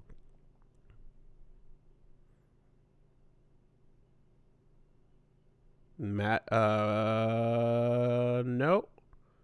No. You are now super muted. It ain't working right now. Sorry about that. When I turned it on, it changed what my default audio was. So basically, you pick your input device, you pick your output device, Live test and then failed. you just turn on noise removal on either. And that's it. Is it on right now? No, it's not. Can you? In fact, I can test it for you, but it won't come through on the audio part of the podcast because I can't change Audacity's recording settings while it's going. Okay, because I mean, you got up and you made all that noise with the coffee and the banging. Okay, so here's what I've tested that. So that I would have just assumed been there was completely gone. I was assuming there was going to be a before and after here. No, I'm So sorry. I can't change it while recording. You just in got up and Audacity. made noise for no reason. Okay. What I'm telling you is that is the type of noise that it would completely remove. Right. Okay. 100%. So NVIDIA says that you need to have an RTX card, which is like a 2080 Ti or like a 1080 Ti or something. And when you download the installer, it will only work on those cards. However, if you open up like the thing in Notepad and like delete like 3 lines of text, it'll work on any NVIDIA card. Oh, well, there we go. Okay. It also diminishes your frame rate by about 5 to 10% because it's using your graphics card to do it. That's such bullshit because it's like, okay, it's using your graphics card to do it, but like, why would it be limited to that product window if not just to like sell those products? You know? Supposedly it's using a part of those cards that isn't usually used for graphics processing, so it has less of an impact. And it takes a percentage of the GPU, and the stronger the GPU, the less you'll notice the difference. Yeah, but you don't have to lock that in. You don't. You That's really bullshit. don't. That's Well, such you could test it as soon as the podcast is over. You just look up how to actually install it for yourself. Okay. But it's crazy. It's genuinely insane. Yeah. That sounds pretty impressive. Yeah. At the end of the podcast, I'm going to see if I can immediately turn that on.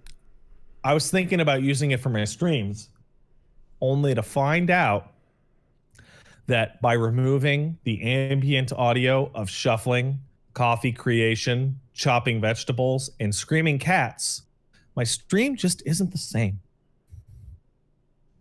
So I've decided to keep it off. Really? Yeah. However, for buddies of mine in Discord who play MMOs and are talking and they're like, oh, I don't know, man. I don't know if this boss can possibly. Oh, yeah, that. Yeah. Right out. You use it on Just other gone. people. That's great. Yeah. So wait, but you're actually... So you're choosing to opt in the background noise then? Hey, man. In the basement, you got to hear it all. Okay. Yeah, you should check it out. It's dope. Number one application outside of obviously improving audio quality on streams and recordings is cutting the noise of arcade sticks out.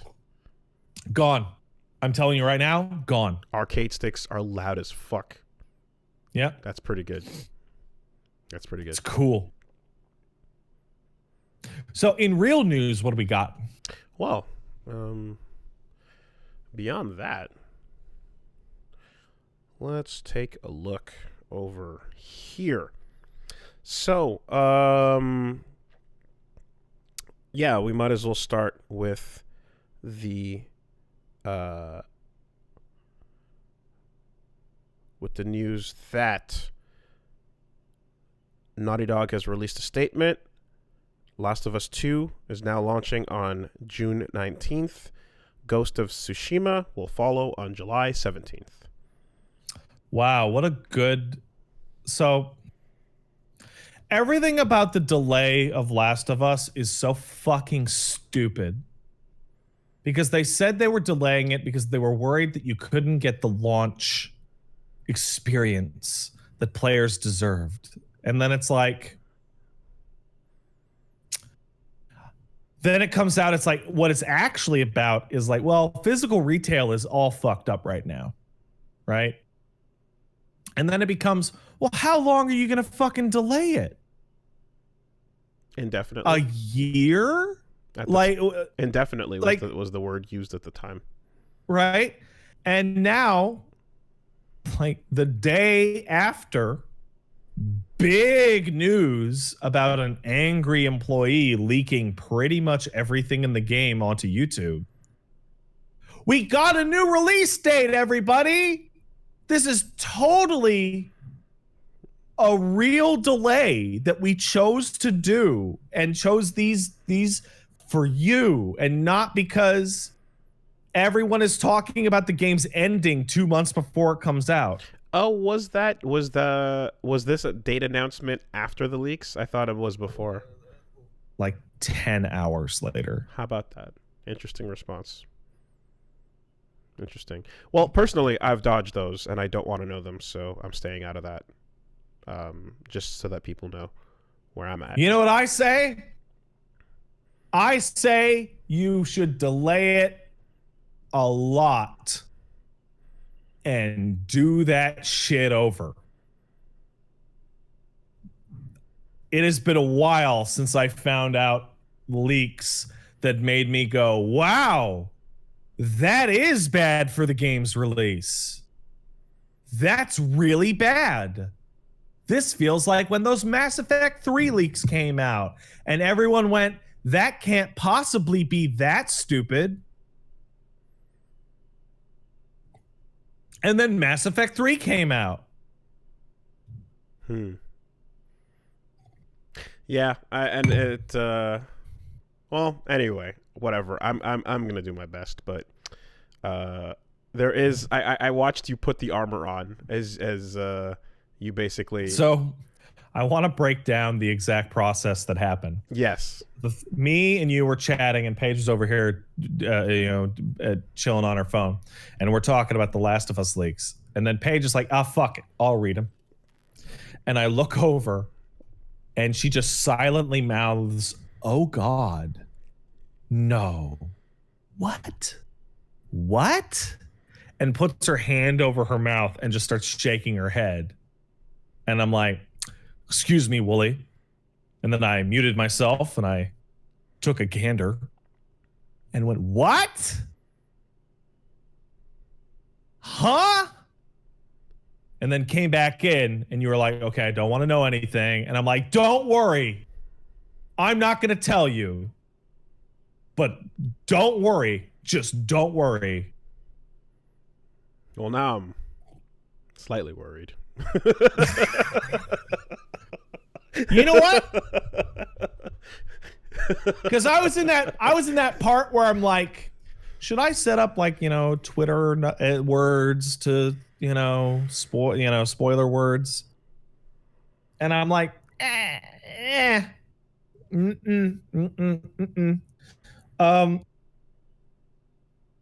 have not seen one person read that shit and say anything other than, boy, this sucks. And bonus, I have 3 DMs in my Twitter, my open DMs, like, the message request part. Yep.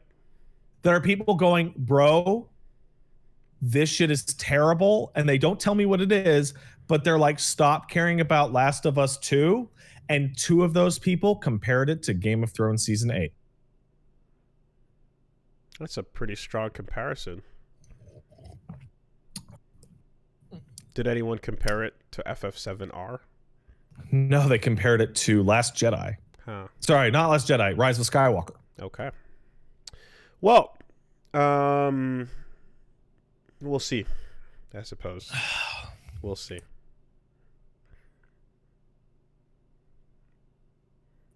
Everything about Last of Us 2 feels like shit. And the fun part is like, why would an employee leak so much shit? Could it be because they're not getting paid properly and they're getting worked like a sweatshop? And if they do have a bonus deal, that bonus deal doesn't go off if the game's delayed indefinitely? Is that what's going on? I don't know. Because when you said everything about Last of Us 2 feels like shit, and I'm just thinking back, and I'm like, the only thing I know about it is I saw that really cool reload animation. So I'm like, that's a very... Okay, well, Naughty Dog... That's a very Naughty Dog strong... is totally a sweatshop. Okay. Naughty Dog is like one of the crunchiest of all. Okay. That is super confirmed. Okay. Gotcha. Yeah, I haven't heard a whole bunch, but I also haven't been paying a ton of attention. It just suddenly obviously exploded now because of this deal. But if I was working underpaid and underappreciated on a game like that, and my bonus was delayed indefinitely for bullshit, I'd be pretty ornery too. The word indefinitely getting thrown around a lot these days. They literally said it was delayed indefinitely, and then it was only delayed 3 weeks. So that's so obviously a lie. To use the word again right now in a different context is a little bit humorous. Oh man. Well, anyway, so yeah, there's that story.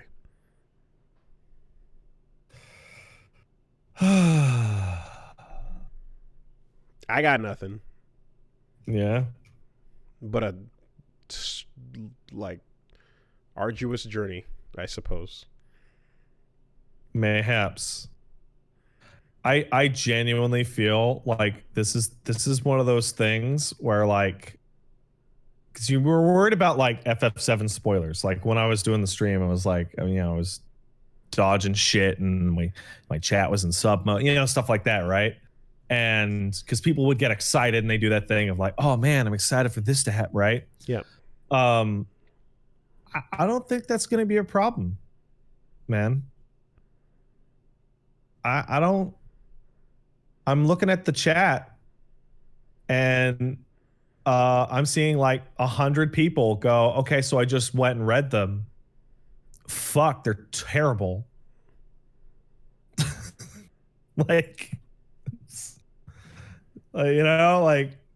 oh. And these aren't like rumors or like. The ending is on YouTube. It's a video, right? It's not like a. The ending is on YouTube, and it has like fucking.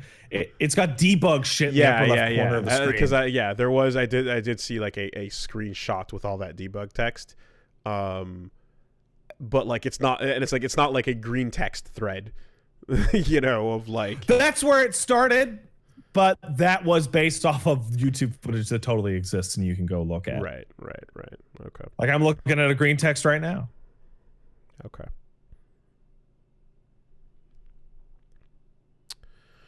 It's going to be great. It's going to be great. It's going to be great. It has totally evaporated the discussion about FF7. Which is a fascinating side effect. The only other thing I can think of to say is that I remember not too long ago when hearing about this and like my thought about the existence of the sequel and such was that I was like, do we have to? Why? It feels like it was fine being feels like the game least like available for a sequel.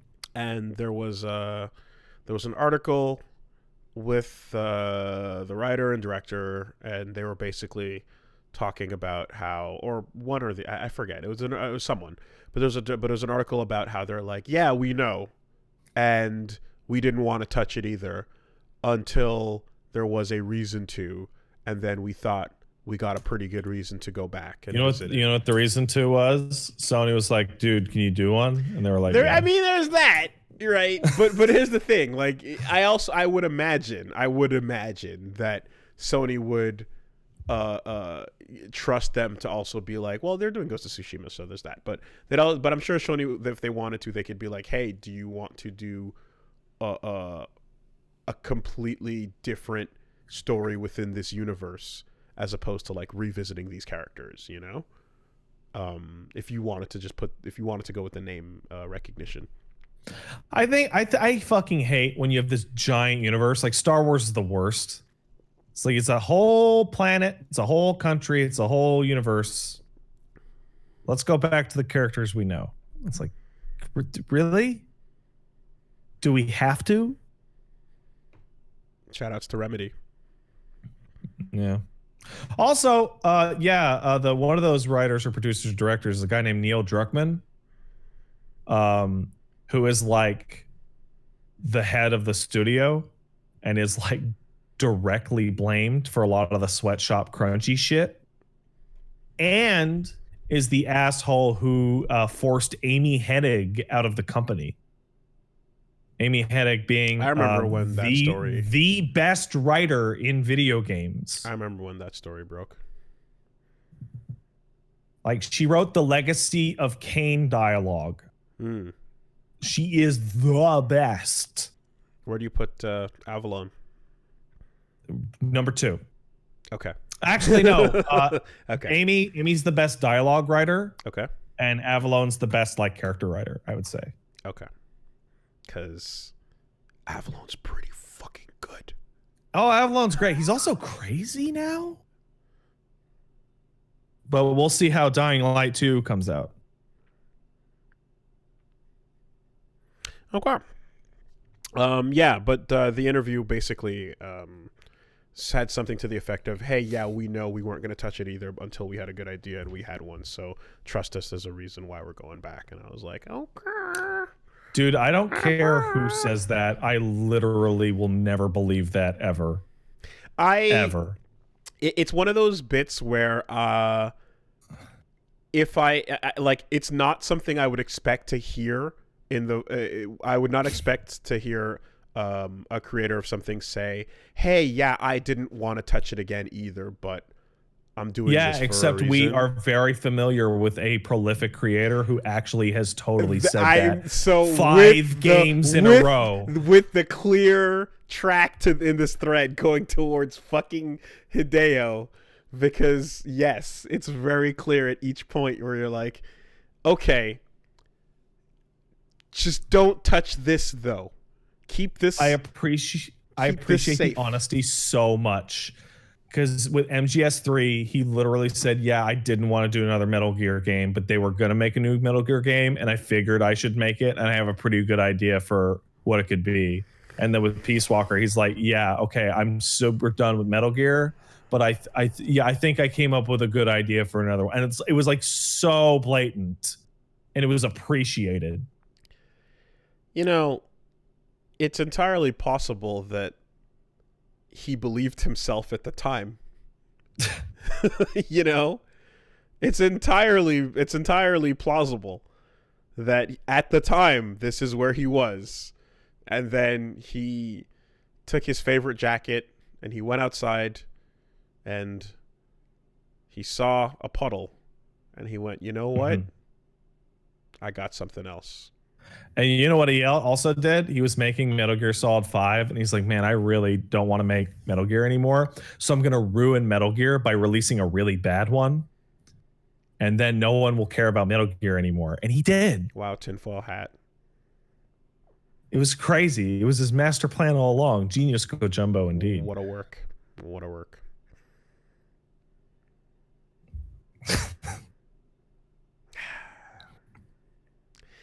There was some stuff that was all right.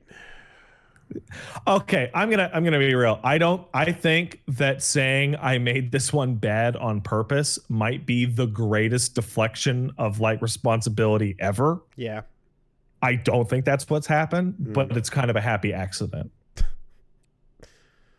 There was there's some things that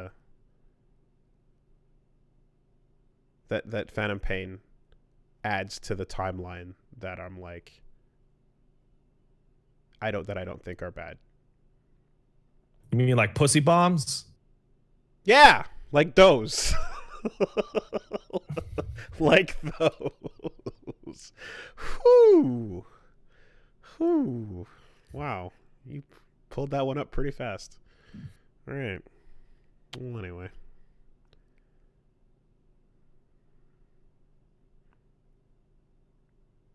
I'm sorry. I'm very ashamed of my words and deeds. Hey, man. Ludvig composed his ass off. He sure did. Anyway. Theme of Womb Destruction by Ludwig Forssell.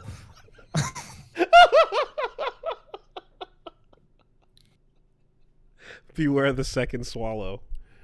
There's always two. I mean, there could have been more. Let's be real.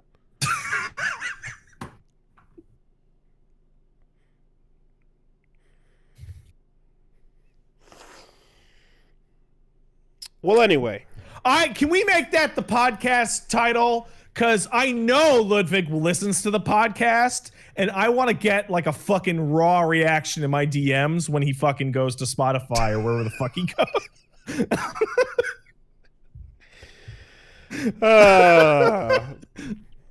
Yeah, we can blow it up just for one person, for one person's facial reaction.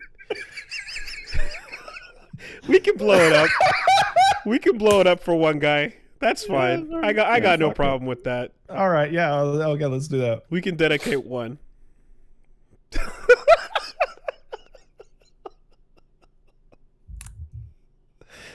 Oh shit. Cause he's asleep. He's on Japan time. Oh yeah, He's no, and no, but no right, listen to it live. but right now in MP3 format, he is frantically scraping through this episode to find right now. And it's in the Last of Us news delay. Frantically. What? Why? Congratulations, you just found it, dude. You found it. Hey man, hey, how you doing? Hey, good. You deserve all those awards. Oh boy, planting a mine right in the middle of the podcast. Not unlike, not.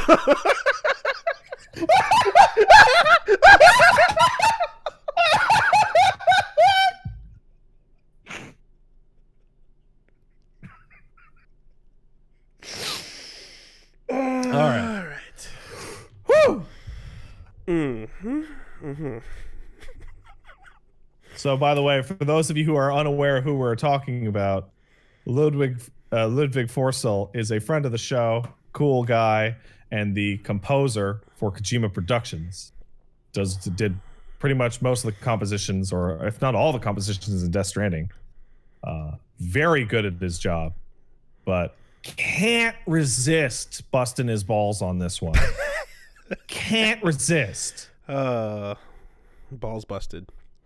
Well, anyway, so we got a couple of things going on. You know, some minor bits here, but there's some cool ones. I personally will probably never get to experience this, but I think it's very cool. Apparently, Apex Legends, remember that? No. What's that? It's a video game. Is it good? Yeah. Apparently, they're adding a reconnect feature. So the number one thing that would frustrate the shit out of everybody is when you drop out of a game that's ranking based, and now you can apparently reconnect to casual and ranked matches. So, or they're going to be adding that soon. How is that not a feature? Well, none of these Battle Royale games have that, as far as I know. Yeah, but it's a team game. Yeah, but if you it's a mandated team game. But it's one of those like you disconnect and that's it. Like it's your team's gone. That's crazy. You gotta run solo. Because in solo, like you dropped, the game's over, you dropped. But in a team game, like one of your guys drops, like, oh, guess what? You just lost. I mean, in Overwatch, when someone drops, you just have to do it 5v6. Yeah, and the game sucks. Well, that's what happens though. You know, when a player drops, you just continue the game at a disadvantage. So, yeah, that's a really nifty thing to have, especially for ranked matches. You know, it's still, you lose a moment of fucking whatever. Like you lose whatever time it takes that you lost in the respawn and all that shit. But yeah, that's a nice feature to have for the genre.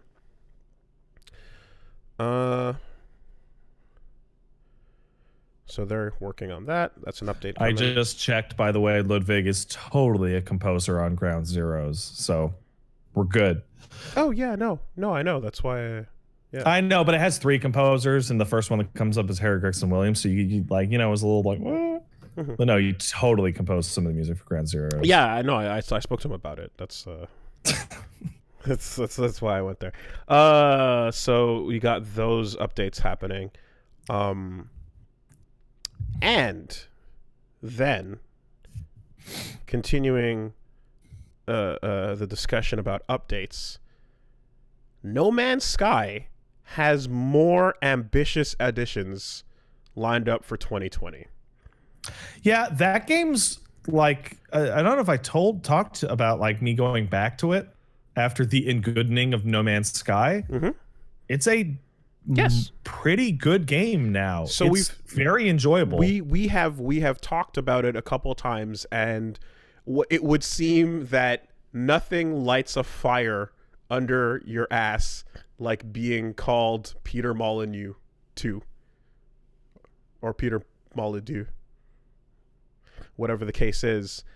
Sean Murray seems to be very much not interested in going down in history with the bad press of that launch. And yeah, they've been updating the shit out of No Man's Sky for a while now. He put out a graphic that was like just a tweet showing all the different updates, like that they've done so far: Foundation update, Pathfinder update, Atlas Rises, No Man's Sky Next, The Abyss, No Man's Sky Visions, Beyond, Synthesis, Living Ship, and then Exomech, which was the one that just came out. Now you got robots. Yep. So like it's gotten fucking touched up to shit, and it looks like they're down to continue touching this game up for a while now, because as long as it continues to keep their studio afloat, they will keep it going. And so I'd like to answer a question that I'm sure many people have, because I'm literally seeing it. And it is, how is No Man's Sky still a thing? Mm-hmm. And the answer is long, but there's a simple version. And that is, whereas, say, developers of many early access titles have success, and they have like, wow, DayZ and Rust are really successful, we'll fix it and finish it, we promise. And then they use that money to make the game they actually care about. The No Man's Sky devs literally just shut their mouths and just never stopped working on the game ever. Mm-hmm. Yep. It's had updates consistently the entire time of its life. You can grind the story into a 180 by just literally working the game into a space where it's not that disappointment anymore, and now it's like, haha, I get we did space, that's good. Work it into space, because and by also adopting the I guess shocking work habits that, like, let's say Hollow Knight takes on, you know, games where you're like, please, you don't have to go this far, and they're like, we ain't done yet, here's more. It's one of those things where you're like, okay, yeah, you're doing it. You're putting, like you said, you're putting your head down and you're just fucking updating the shit out of this because you clearly care about it being like the absolute best thing it can be. So like respect for that, for what they're doing. And the fact that they got all that shit, we just saw the mech update, and basically they're like, yeah, that's been crazy. Look at these 10 updates we've done, and we have more planned. So who knows, but they want this to be like a pretty fucking crazy ass project that it sounds like they're going to continue working on into the next gen. Good. If I had a single thing I'd like them to improve, it'd be pop-in. Because they're still pop-in because the algorithmic shit. So, but like, yeah, it's crazy. I mean, it turns out that, like, you know, we do have these working examples too of, like, I guess non-MMO games that still can be in development for years and worked on and have an afterlife. You know what I mean? Or like a long tail. No Man's Sky being one of them. We just talked about Hollow Knight. But who knew that Rock Band was still getting music? I did. Did you? Yes, because of the story you're about to read. Okay. Did you know... story that everyone knew you would jump on this week. Did you know that prior to the story that it was still getting updates? Hell no. Okay, well, there we go. Did you? No, certainly didn't. Why would you, right? Like, what? You know, believe it or not, this was not on the docket until a second ago when I just remembered it happened. So, as much as it is up my alley, I just remembered it. So, Rock Band 4 still getting DLC in the form of new music, including one Juice by Lizzo. Oh, cool. However, the track was then pulled because apparently people were having some difficulty succeeding at the vocal part. Why is that? Or they were having no difficulty whatsoever. Okay. Why is that? Well, because the microphone instrument in Rock Band requires you to sing and match pitch with the lyrics. Mm-hmm. And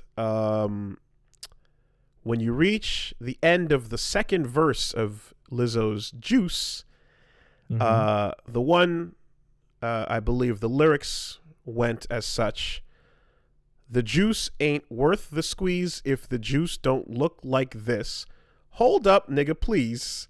Don't make me have to take your bitch. Okay. So this seems like the kind of song that would have the radio edit be in Rock Band. Apparently it was not. So the game required you to to say those words verbatim in order. Do you want to get a high score, motherfucker? What are you gonna do? Sit on this 4 stars? What are we doing here? A non-perfect fucking track? Are you crazy? What are we trying to? We trying to get platinums or not? What are we doing here? How bad do you need that Chivo? How bad do you need that completion, that perfect star rating on your playlist? I think you need it pretty badly.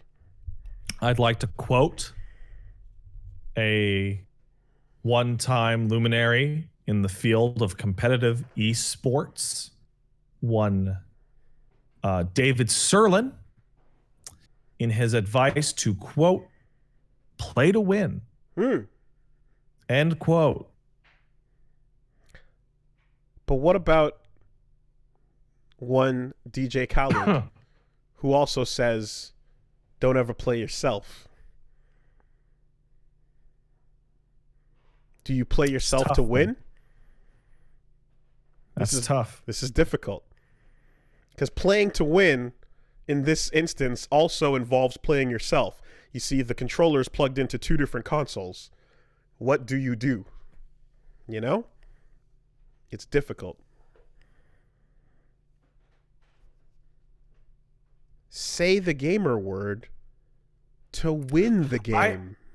I think there is no more grander, like Kafka-esque nightmare than the fact that the N-bomb is colloquially known as the gamer word. That is such a fucking nightmare. That is so fucked. How else are you gonna win the game? How else are you gonna do it? I don't know. I just don't know. Well, Harmonix put people in a pretty sticky situation. So, with that... Or not, depending. The decision to change the song has actually caused a counter-controversy. Some fans are angered that Harmonix would censor the words of Lizzo's art. Yeah! Exactly! What are we doing here?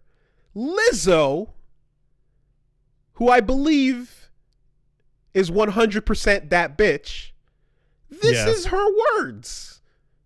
This is her art. Who are we? All right. So, if you guys at home are not aware, Wooly's arguments or generalized statements about her racism music are should not to be remain trusted. He will trick you. Her words trick you. Who are we to clean up what Lizzo has decided to express herself with? You know?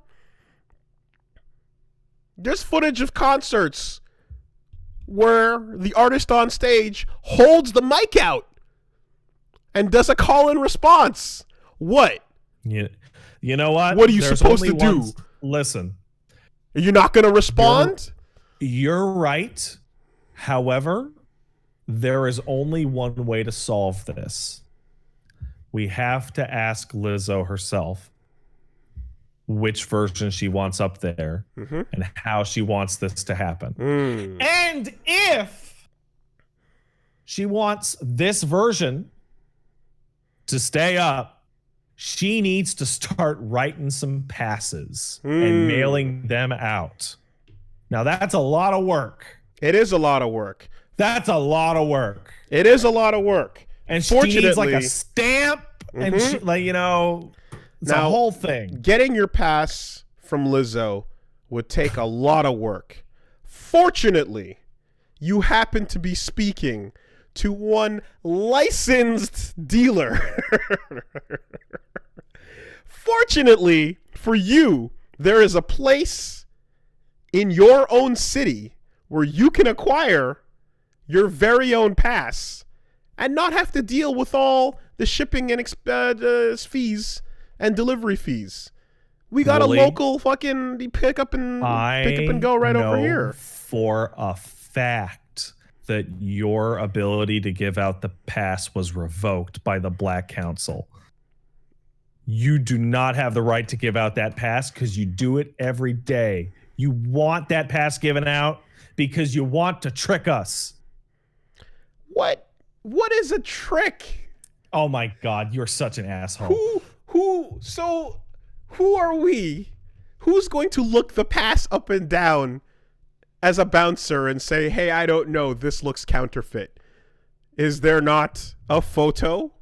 Is there not a clearly laminated? I swear to God, Wooly, you give me that pass and I try and cash it in. You know what the guy's going to look at me and say? Wooly gave this, didn't he?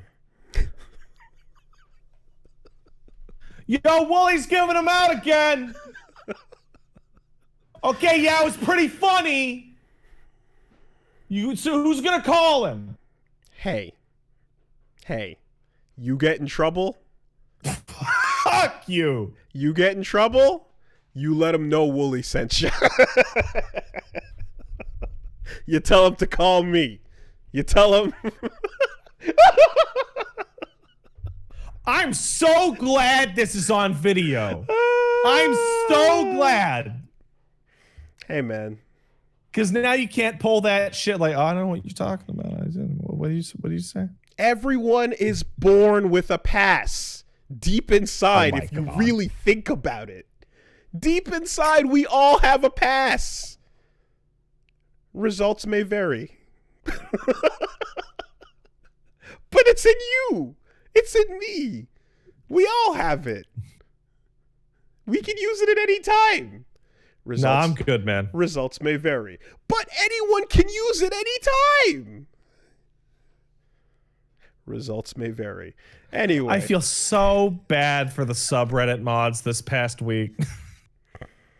I feel so bad for that. I feel bad for Lizzo because we're censoring her art. Oh my God, you are you know, you're a special kind of asshole. You're really pushing it to the next level. Why don't you fucking run RTX voice on that shit? Could you imagine a special gamer feature? Gamer features! It'll automatically drop certain words from your voice recordings. NVIDIA has figured out the tech, bro. Just gotta tweak it a little. This is the soft launch for the real NVIDIA features. Coming soon. So, for real though, I don't know if you remember. NVIDIA. What does the N stand for? It doesn't stand for anything. No, because it's been censored out. Listen, a couple years ago, Microsoft was filing patents for a technology that would actually do this. They were running into the problem that Xbox Live was a nightmare-filled shithole, and were looking into technology that they could use a hardware solution to straight up remove certain words out of voice chat. Sick. It didn't work. Really? They were never able to get it good enough. How about that? Some words would be false positives and other words would be false negatives, etc. My favorite thing about every time I hear about a story like this is that the fact that there exists a tech that can isolate and remove those words also therefore implies the tech that could isolate and mute everything except those words. Or add them in with your own voice. So that we can, we know when you control shift and then you invert, and you delete the wrong thing. You can amplify that shit. The tech is out there. Possibilities exist.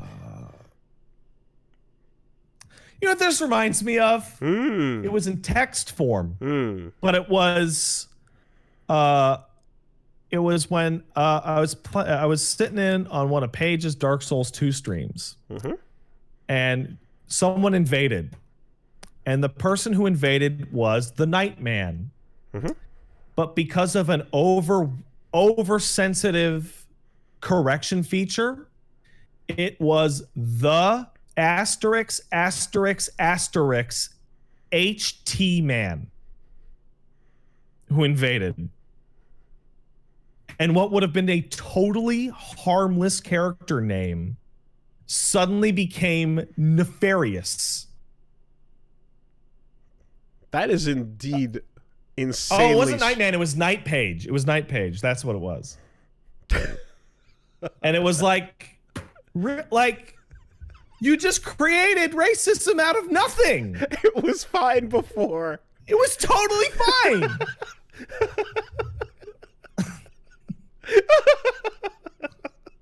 But now everybody gets to immediately... It's all you can see! Your brain can't unsee it. Yeah!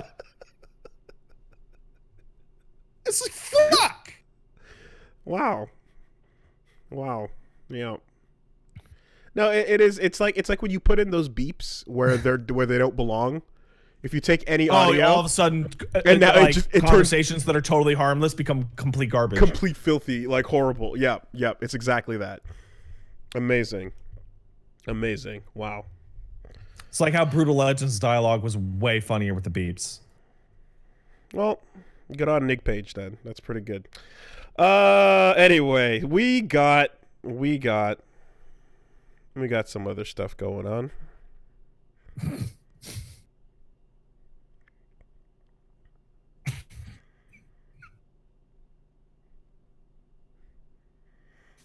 Again, keeping in trend with crazy updates. The other game that received a massive update was Super Mario Maker. You heard about this? Yes, I did hear about this. Mario Maker 2 has a version 3.00 update that just dropped, and it's pretty fucking wild. This game already had a lot going on with it, and there was some really nuts stuff people were doing. You know, when took a look in a quick look not long ago when it first came out. But so the new course maker parts have been dropped into the game, and so you can go check out like a little preview video for it, and it basically shows off that there's like a Super Mario Brothers 2 mushroom that turns you into a Mario 2 character who can ride on top of enemies and like pick them up in the same way that you could in Mario 2. They added a frog suit, power balloon, super acorn, boomerang flower, cannon box, propeller box, Goomba mask, bullet bill mask, turn into a bullet bill. It's pretty sick. You can pull out all the Koopa Kids, red POW box, all that stuff. You know, fun items added, good stuff. And then they added a world maker where you can take basically your courses that you've made and lay them out on a map like Super Mario World or Mario 3. And this is literally the last feature it needed. Right? Where you connect the dots of your custom stages and have a Mario have to journey through in the same way you would in a full, you know, in a full land, right? So the ability to make a full Mario game is now there. So you put that out, and then you have the map, and that lets you draw out the terrain and place the stages where you want, and have you travel to them and wherever you need them to. And then once you make that world, you can connect multiple worlds, up to 6 together, to create a full game. So yeah, the last Mario Maker update just let you make your own Mario game, completely top to bottom. And you can even put in a custom logo with like your super whatever world descriptor. And each world can have its own leaderboards, and yeah, you can play everyone's individual worlds and so on and so forth. So it's crazy. It's crazy. That's a really neat thing to just throw in there. You just like, you made a full like feature for people who, there's a lot of people that make Mario that are just like, you know, customizers and tweakers and whatever. You gave everybody, yeah, that's the final step, in my opinion, outside of giving them the ability to like fucking print a physical cartridge out somehow, you know? Doing big feature updates online is not something I expect from Nintendo.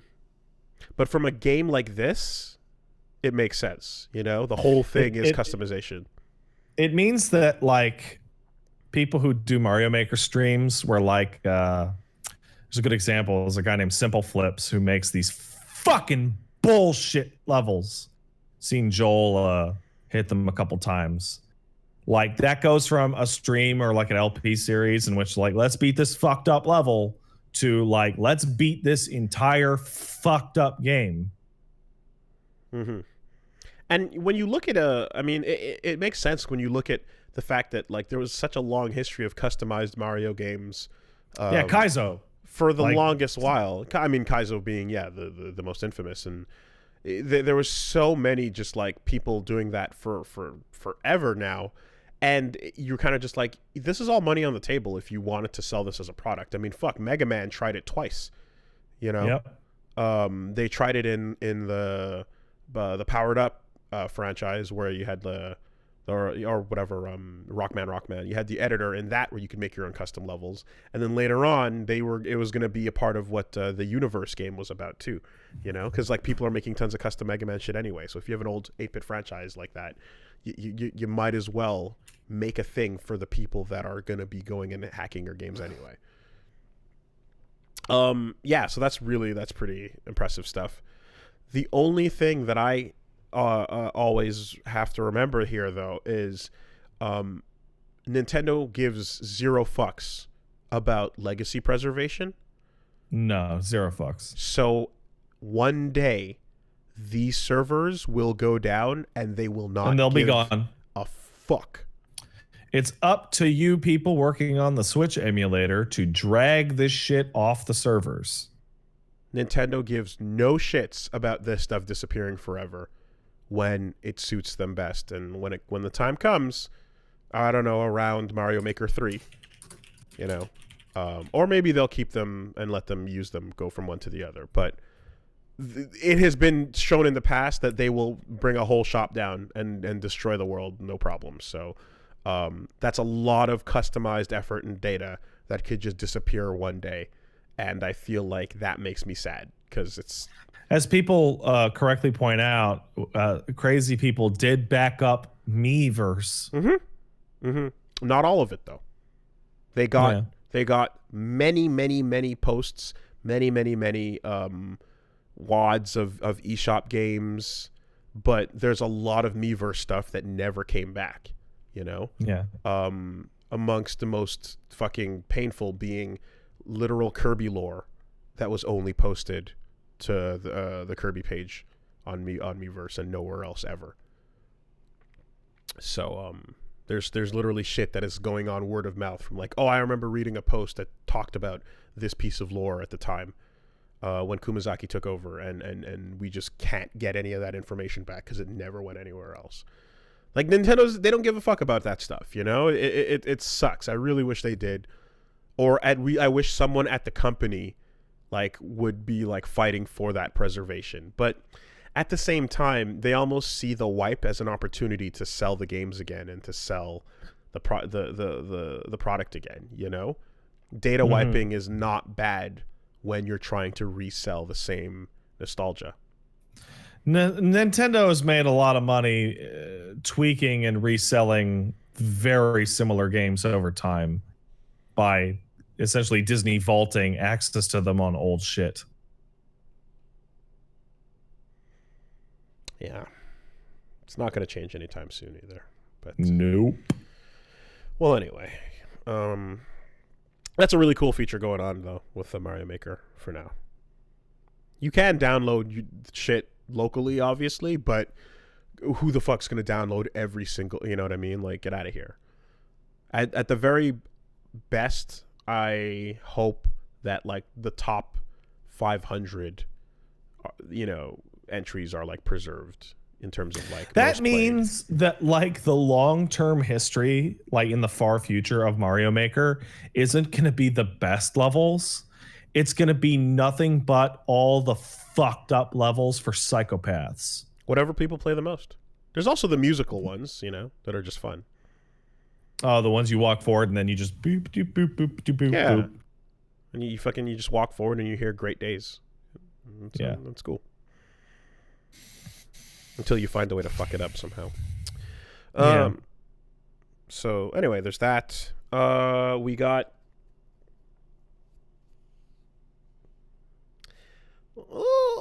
yeah, speaking of modding games and updating shit and everything in that train of thought, we got a fun little one here. Credit to... let me get the name correctly here. Moike Kobe, who has published... Oh, excuse me. Created by There Is No Spoon is actually the creator of a mod for God Hand that adds moveset switching to the game. Yay! So, using the PS2 copy of God Hand, you got a mod you can download, and Cheat Engine, you can insert D-pad moveset switching, which lets you have up to, I think it said, a lot 5 of moves. sets. Yeah, you can use the D-pad to switch through entirely complete movesets, which, as you imagine, with 6 square slots and 5 face buttons, fully customizable. That's a lot of moves. You can fucking just go. You can just go. Circle prompts customizable as well. Really? Dear God, could you imagine the I don't want to play that. Like that's like really cool, and I never want to play it ever because I had trouble enough with regular ass God Hand. Take the overwhelming feeling of Dante, and just layer it on, you know, to fucking Gene, and you get what is too much. You get too much. Like, no one's gonna memorize all of that, but like, there's gonna be some crazy, insane new combo videos coming. one would hope that alongside a mod like that would come like, I don't know, some sort of like crazy difficulty mod as well to like match it. But yeah, that's awesome. That's fucking crazy. Level dice is already pretty fucked up. Yeah, there's people that are crushing that in their sleep, man. It's God hand, bro. Those aren't people. Well, I can't prove you wrong. You can't.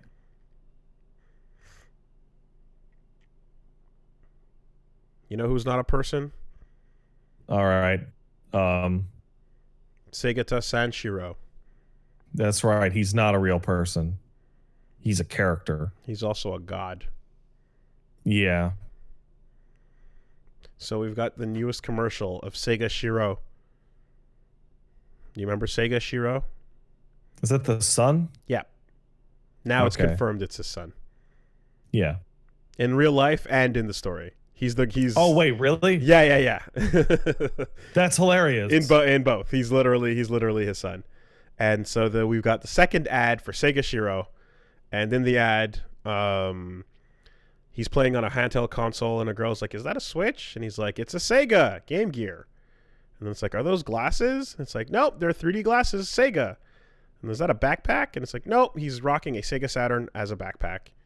And then they go, "Why do you always wear that judo gi?" And then he stops and he goes, "Father." And it cuts back to the flashback of literally Sega Sanshiro just walking out away from his wife and kid, and he just goes, "Later." and he walks off to go die, and they're just crying, and then the explosion happens, and then what are the ads for? That's the thing that I don't get. So then a villain appears, and his name is Segata Shiro, and it's an evil dark gi wearing villain who has a mask on, and he says, "My name is Segata Shiro," right? And then Okay. Sega Shiro is like, "Well, fuck, now I gotta fight for my father's memory." And he's got to defend and save the day. I got to save That is Sega. obviously Segata Sanshiro. So here's the thing. That is In Japanese, hatan means bankruptcy. okay. So Sega Hatan is literally a villain that's like Sega bankruptcy. And he's like, "No, I'm going to fight to save Sega from going bankrupt." So put Persona 5 on the PC. There you go. This is where I solved it. this is where the fucking commercial is going. Sega straight up, we're like, "We got no consoles to sell you. We're fighting against the idea of going bankrupt right now." And that's what's weird. happening. That's what's happening. It's a little, That's super fucking weird. perhaps a little too real. But here we are. How about you make Jet Set Radio, you motherfuckers? My Sega has so much good shit they don't do shit with. my avatar has been an X for a month now. What is that? What is that? It's just trying to. It's a part of a Jet Set Sona campaign to just kind of let Sega know how many people want a new Jet Set Radio game. They don't care. Yeah, well, it's They've known that for like decades. it's word of mouth. It's one of those things where you're like, "Hey, look, everybody hold up your Shoryuken," and then Capcom will Do a Shoryuken in your home in private, and Capcom will know that Street Fighter needs to come back. Yeah. Totally. This isn't Jesus. This isn't like go in your room and pray and close the door. This is Sega. Also, Hideki Naganuma is online, and he's all like, "We need a fucking new." Oh, okay. we need Well, a that's new a game." thing. And we're all like, "This guy made the music. He's here. He's horny on main. We need it." Oh yeah, he does. Yeah. Skank Funk. Is that a genre now? No, that's his DJ name. All right. As long as it's not Skank Core. No. Hideki Naganuma used to go by Skank Funk back in the day, which is That's a good one. It's a fucking good name. Yeah, that's good.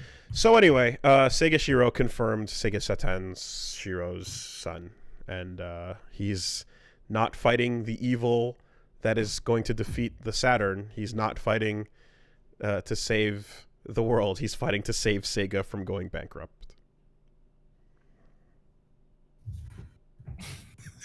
Hey, man. I just had a very, very confused Peach Saliva walk down the stairs. Shrugging your shoulders and going, what? I'll explain it to you later, honey. The timing is right. People are still longing in their hearts for Segata Sanshiro. So why not? I hope this like goes to like a Segata Sanshiro game or something like that. It would be nice if it went to anything. Anything. Yeah, if to anything. Imagine a thing. Let's hope it goes to it.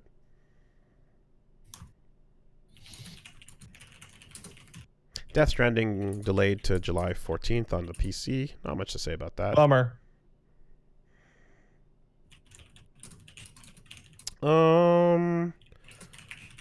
Ziggurat Interactive acquires catalog of 3DO titles, all of which I've never played.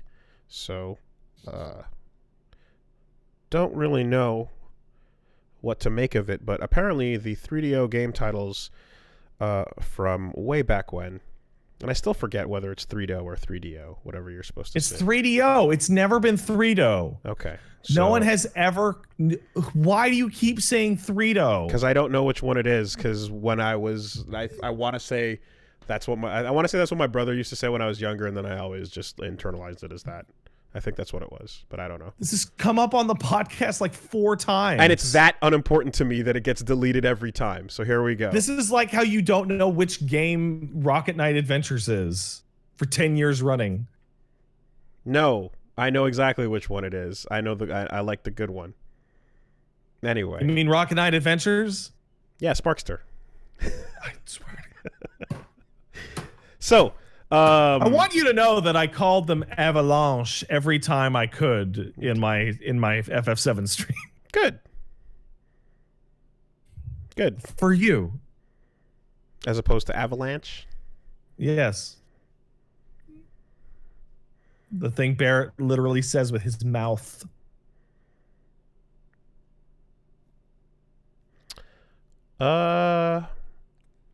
So the game publisher Ziggurat Interactive has acquired a catalog of 3DO titles from Prism, including Killing Time, Captain Quasar, Uprising, Lead and Destroy, and Requiem, Avenging Angel. Do any of those games mean anything to you? So is this the publisher or like the console when you say 3DO? You know what? It doesn't matter. Almost everything that came out on the 3DO or by 3DO was complete garbage. Yeah, that's like, as I'm looking at this, I was kind of like, I really don't know any of these. I mean, somebody must care because they got them and they're clearly going to, probably throw them up on GOG, which is what they apparently tend to do. But I don't know. Those Army Men games sucked, guys. They were terrible. Oh, Battle Tanks. They made that. Damn, man, how about that? Well, anyway. Yeah, I think it's the published games. I think it's not the entire library, obviously. Well, it's out there. I don't know anyone that owns one. I don't know anyone that like dove in, and I only got to play it because there was a rent it for an hour station back where I used to live, and that's where the blisters came from.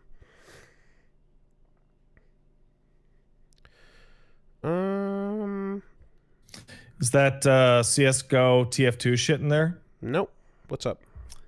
CSGO and TF2 had their source codes leaked. Oh, wow.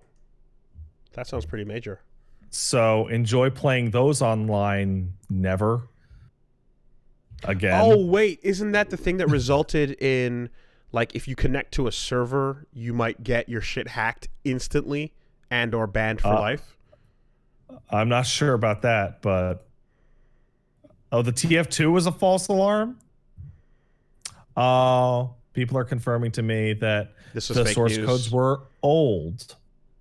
Therefore, those games are now safe. It was nothing. Big fake. Okay. Darn. Mistakes were made. All right. I was secretly hoping that like Riot was the one that stole them so that Valorant would become more popular. And it was all nefarious and shit. Oh well. Well, I got a story that you don't know about, but you're probably gonna love. All right. Are you sitting down? Clearly. I am. I'm. You can see me. I know you can see me. But you're not cubed in. I'm not cubed in. That's true. I'm semi-cubed. Super Smash Bros. Ultimate competitor controversially double DQ'd from $5,000 online tournament after lag tests are called while being up 2-0. Do you need a tissue? No, I'm good. My keyboard's blocking it. This is kind of amazing that this happened like this week after we talked about this exact thing last week. Well, last time it was darts. No, we talked about the people who were like lying to the TOs. Yes, and there was calling that for story lag as tests. well. And Indeed. that was a Smash tourney. Yes. So this time around, for a $5,000 prize pool, there was a match between Cosmos and Grayson. Excuse me. And Grayson ended up hosting the first game of the set and won against Cosmos. It was then reported that the players were experiencing lag that hindered gameplay. How could this happen? CAG requested both competitors provide proof of their LAN and speed test results. Cosmos reported a ping of 2, a download speed of 93 Mbps, and an upload speed of 60. Grayson, Yeah, that's nice and solid. on the other hand, had a ping of 26, download speed of 34, and an upload speed of 10. Upload of 10 is not great, but it's doable. Things felt stable as CAG then had Grayson perform a button check with CAG as the host. He then joined the room so the two could play out the second match. Grayson would again take victory over Cosmos, but then Cosmos reported there was still lag present. This time a ping of 26, download of 31, and an upload of 9. And after this, he was double disqualified. Oops. Red bars, be gone! For money. So I'm seeing a comment in our live chat that is, this is why tournaments should only be LAN. Normally, I'd agree.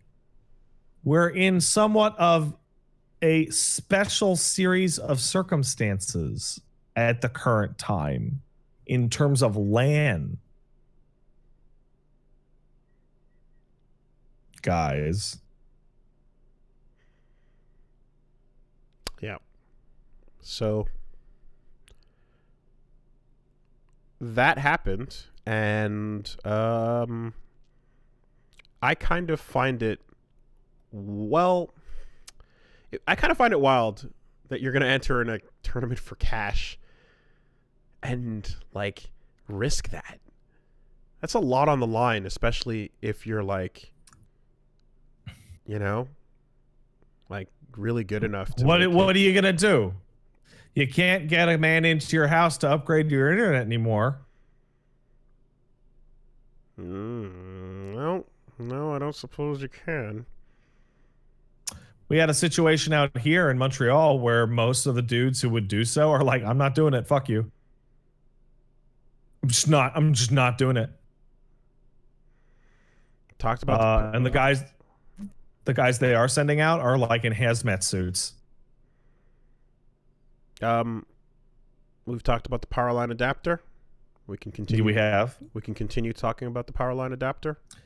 Now there is one thing to say about the power line, and that is that the devices have to be on the same circuit. Yes, that's the everything has to be on the same circuit, or else it's just not going to go. Yep, that's what I said last time too. You got to make sure that you're on the same fuse circuit. Don't depending on your handyman abilities. Well, you may or may not be able to discover that before you buy the power line adapter. Well, here's the idea. The thought process is that you can still probably use it to trace a cable much closer to your console than if you were to go without it. Right? Yeah. Like that circuit is going to go through, like, for example, like, you know, like my place has 2 circuits, and, you know, you gotta test to figure out which is on which, but you can kind of like go like, okay, well, this one is not on the same circuit and it's right next to the console, but the one just around the corner is, so I can just trace the wire a little bit more from around the corner. Yeah, I've got a bunch of circuits in my house. Power line would probably not work well for me for shit. But luckily enough, when I did get my internet installed, the guy, I have like a fucking, I want to say like 80, not 80, but like 20 meter long cable hiding on my ceiling, going all the way around my house. You did that? Okay. I looked at that. I bought a super cable in case we ever needed to do it. We thankfully didn't, but yeah, I always was like worried about like, oh god, what if we have to fucking trace a super cable? Yeah, because dude was like, okay, here's where the cable comes in, where's the internet? I'm like, at the complete opposite end of the house. And he's like, well, I'm gonna go get my stapler. And took him a long time to put it up, and I really appreciated it. Oh, so you got someone to do it then? Okay. Yeah, it's not the Ethernet, it's the real fiber cable. But wait, from the yard. But wait, the internet guy did that part too? Absolutely. Oh wow. Yeah. He came in, he drilled the hole in the wall to get the cable in. And then he's like, where does this go? I'm like, here. And he's like, well, shit. I go, the only way is around the ceiling. He's like, okay. And he got a ladder from his truck, and he got his big old industrial stapler, and just stapled a fucking fiber cable all the way around my basement. Took him like an hour. Okay, well, that's pretty incredible, because I was looking at it like, oh, fuck, I'm going to have to get the ladder out and do this shit. So the modem is right next to my PC, and the Ethernet cable's like, like one of those 2-foot ones. Cool. Yeah, okay, good to know. So yeah, that fucking happened, man. That happened. Don't use your questionable internet on big money tournaments, man. Just don't use your questionable internet. Or that. Just don't. And last but not least, and this will, may I suggest books? Books? Books. As in read books instead of playing video games? That's correct. Might I suggest a podcast? That's good too. You can listen to a podcast. Checkers is good. You can play checkers while listening to a podcast. You could pet your cat. Also, podcastable activity. Yeah. I mean, hell, I'd be petting my cat right now during the podcast, but he's over there. I can't reach him. He's too far. Well, anyway. And then the last little bit here, but it's just the Ultimacia books. The big old Final Fantasy. The Ultimania books? Ultimania, excuse me.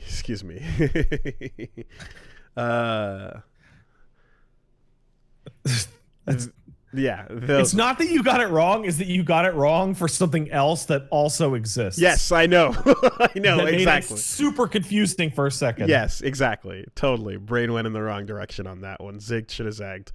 Ultimania books, the FF7 Ultimania has been announced. There is a picture of it, and this bitch comes in at 752 pages. Important to read, I think. I would like to read the things that they say about the development of this game. Yes. Big thick boy. thick boy gonna have some good information. I'm very interested to find out. I would like a whole page on this is how we do, this is the minutes from the meeting in which we decided to fill the game with sexual tension. This is the thirst bucket. Notice it is not a bucket. It is now a barrel. Mm-hmm. It is now a pool. When did this fjord get here? I don't know. Wow. It's the ocean.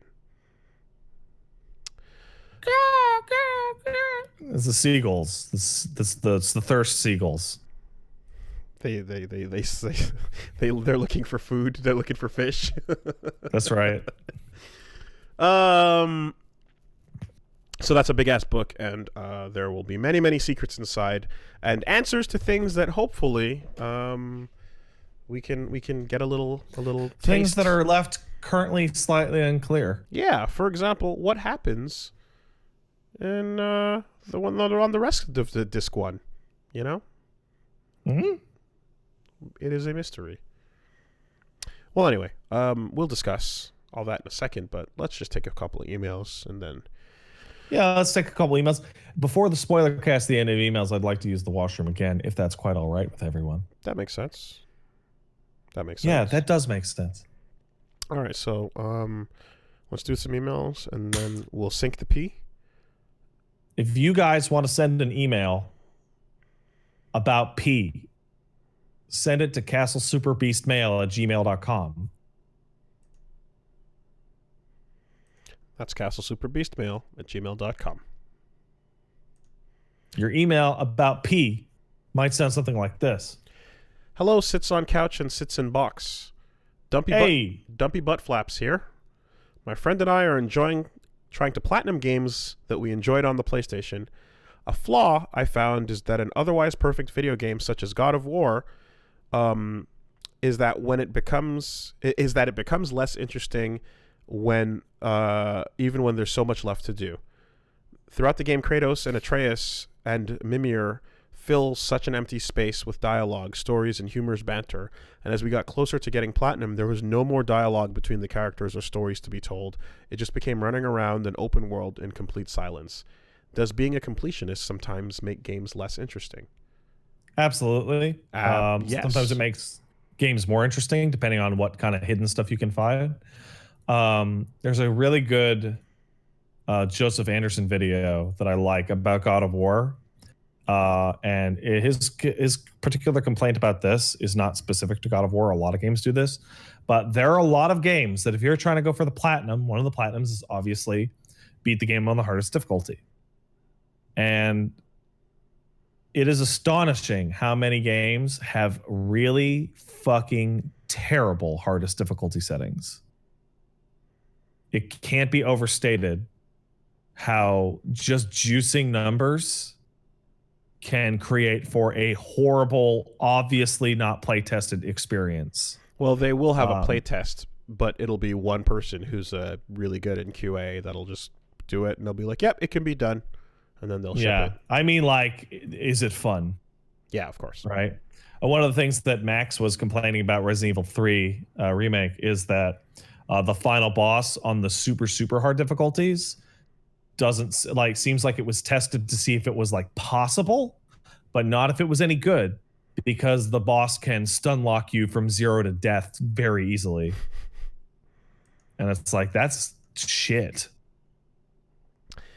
Yeah, so the way I think about it is that in many cases when a game, especially if it's a large studio, a game is developed where whoever is handling plot, narrative, and like gameplay alongside the main quests and missions is not always going to be the person who's handling side missions and extras, but sometimes it is.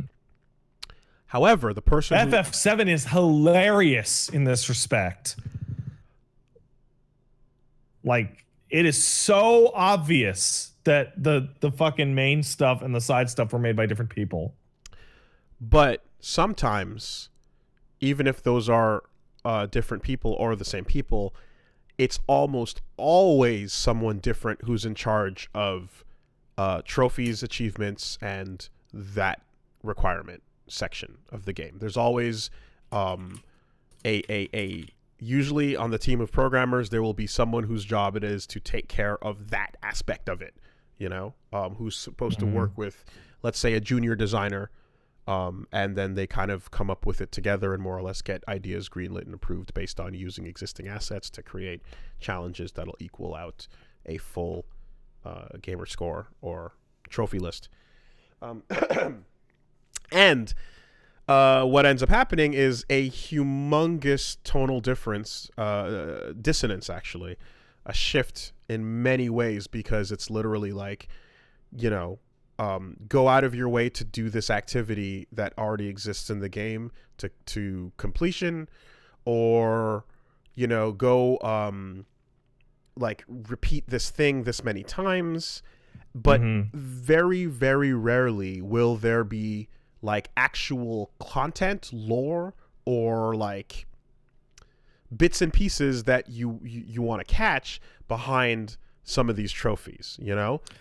It's funny because God of War is actually one that I can think of in which the side content was very, very on par with the main content. So it added the optional, the super boss, right? And all the, I forgot what they're called.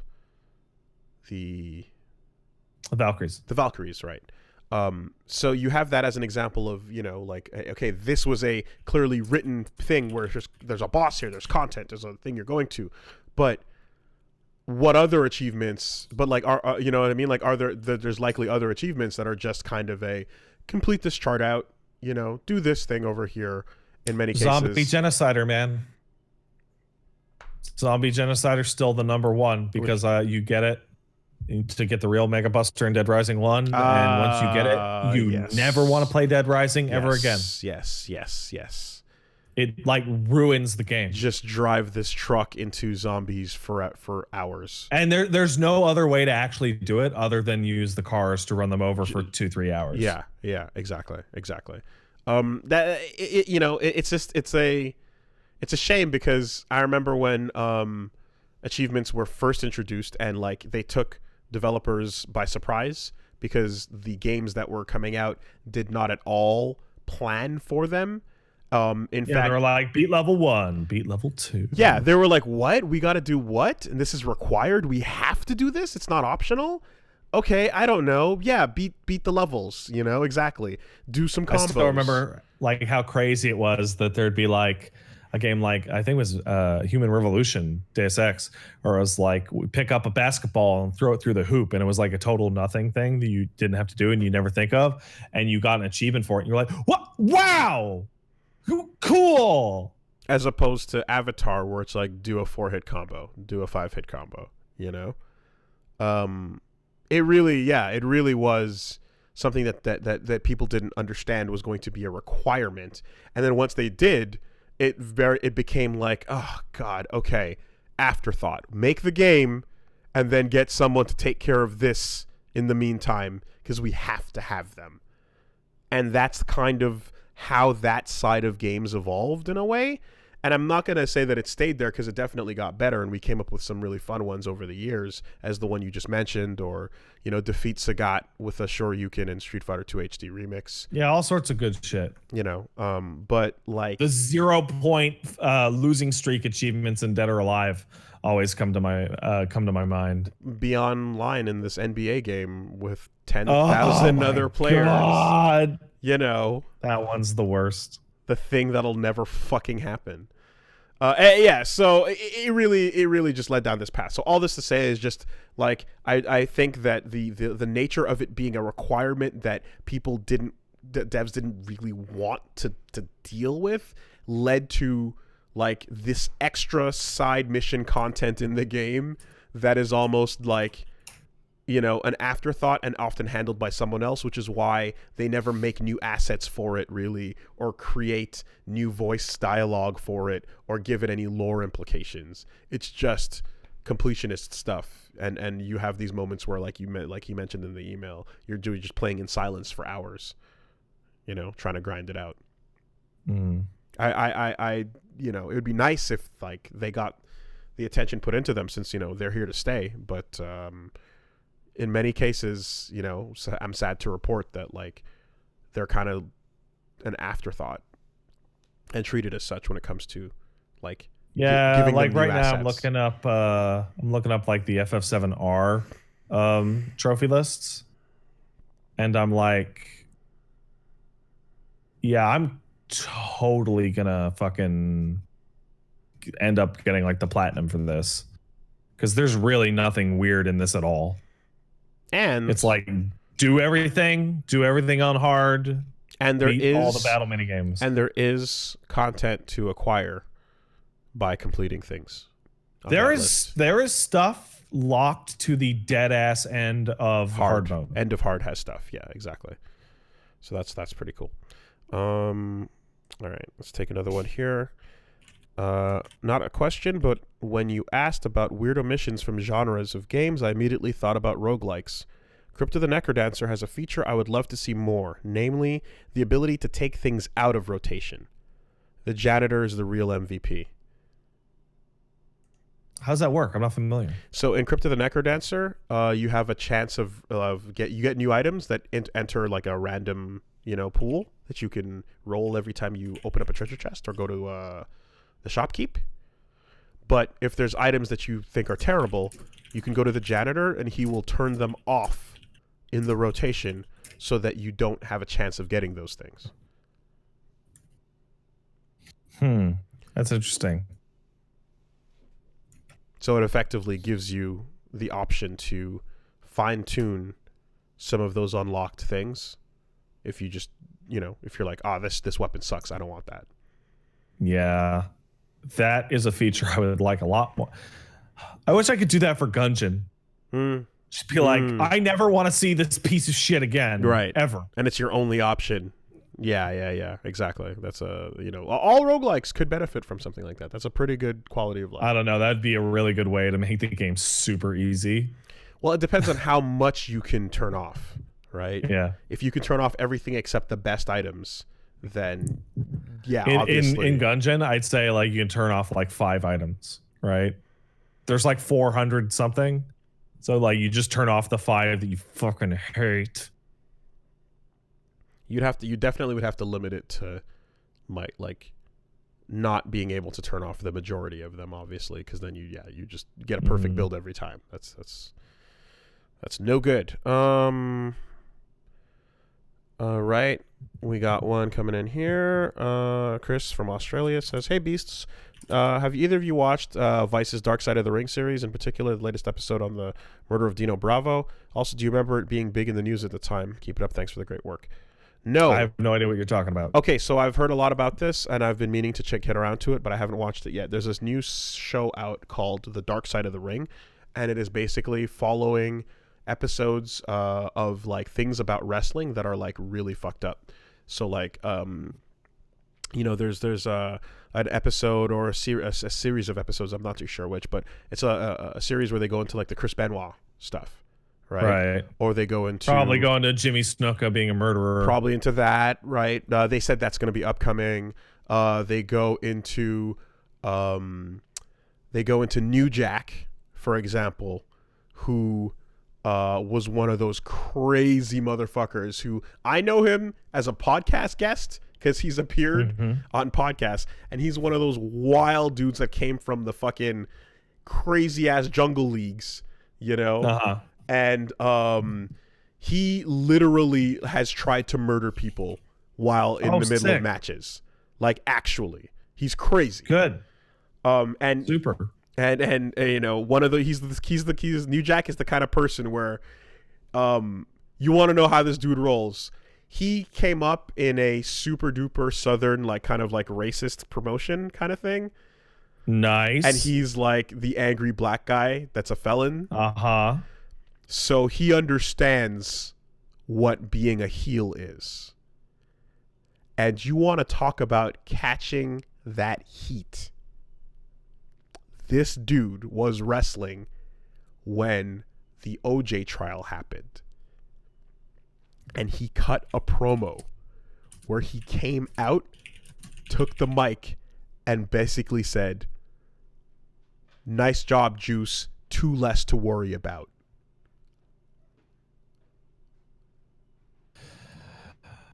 That's some heat. That's New Jack. Fucking crazy, dude. Fucking what? That's this dude. So there's an episode about him. All of this is like, yeah, really, really interesting stuff I want to check out.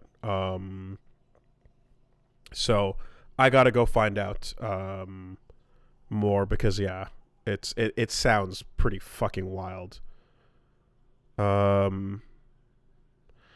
Anyway. Listen, everyone, I'd like to apologize for killing Twitch. Oh, what's that? That's in the past. That's not happening. That's not happening. I was making fun of the red bars, and I may have accidentally killed the internet. Yeah, but Pat, that was hours ago. That's my B. This is an MP3 file people are listening to. It's true. Unless I've killed that part of the internet as well. But then they wouldn't be able to hear it. So yeah, that's fine. Well, anyway. And we'll take one more here from Garrett, who says, "Dear Red Oni and Blue Oni, a friend who I recently got onto JoJo pointed out how crazy it is that literal Nazi Stroheim somehow becomes a likable character despite sacrificing a dozen Mexican civilians to Santana, pretty much just because of a common enemy in the Pillar Men. My question is, what cases of fictional characters do you find yourself laughing at when you look upon their heinous actions and think, you know, this dude is actually pretty cool? Well, have we got one for you? It's so easy. What a good week for this question. We're going to talk about it in the FF7 spoiler cast right about now. So let's end the podcast before we even go further because I can feel your energy on this one. I have 2 answers for that, it's really obvious. I've got 3. 3? Ooh. So, with that, we can wrap it up here and otherwise say, hey guys, thanks for listening. We're going to start the FF7 final spoiler cast. This is for the remake, by the way. The FF7 remake. We've now both beaten the game. It'll obviously include spoilers for the original game from 23 years ago as well as Crisis Core, Advent Children, Dirge of Cerberus, and maybe even before Crisis. Definitely before Crisis. Definitely before Crisis. So with that, folks, thank you. You can check out more on Wooly Versus this week. We got stuff going out. Like I said, Wooly Will's on Twitter, Wooly Versus on Twitch and YouTube. Nuns, Dokapon Kingdom, and KOTOR returning not this week. I'll let you know where we're at by next week. You can also check out more of my crap over at Pat Stares At. It's Pat Stares At on pretty much everything, but mainly Twitter and the other thing, Twitch. That's the thing. Yes. Yes. Okay. All right. I'm going to hit the restroom, and I'll be back in a minute. Okay. We'll be back, and we'll count down that spoiler cast for you. So don't you worry.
Okay.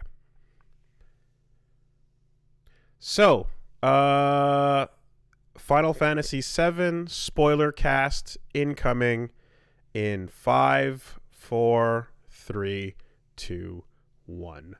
Spoils on.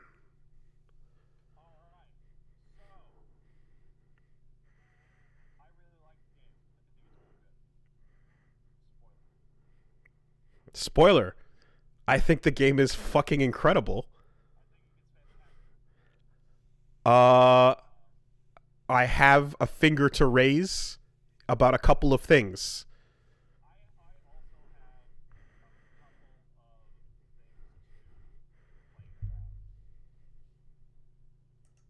Okay.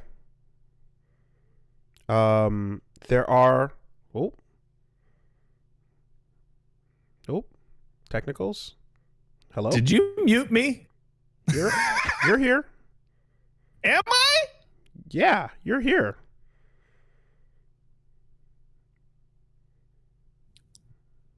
Oh, apparently I'm muted so I can say anything I want. No, you're good. I'm free. No, you're not. Okay. You're here. All right. So yeah, I have some minor complaints. I have some complaints. Yeah. I have some thoughts. Do you think I have big enjoyments? Yes.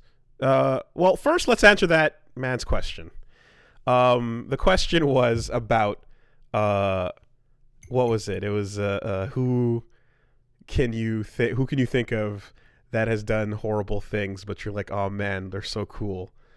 Yeah, Reno and Rude. The fucking Turks are like, how are you supposed? Like, here's the thing. I am someone who's always been like, man, they're cool. They're so cool. They're cool. Of course they're cool. Right? Now, they're dudes who wear suits in this JRPG. They got a theme and they're easygoing and they're got snaps and they're cute and they got the fucking, you know, they got the whole suave effect going on. Sunglasses and the classy. You know, it's a whole thing. Yeah. And now we gotta look and go, I am going to, with almost glee, go and hit the button that literally homicides everybody.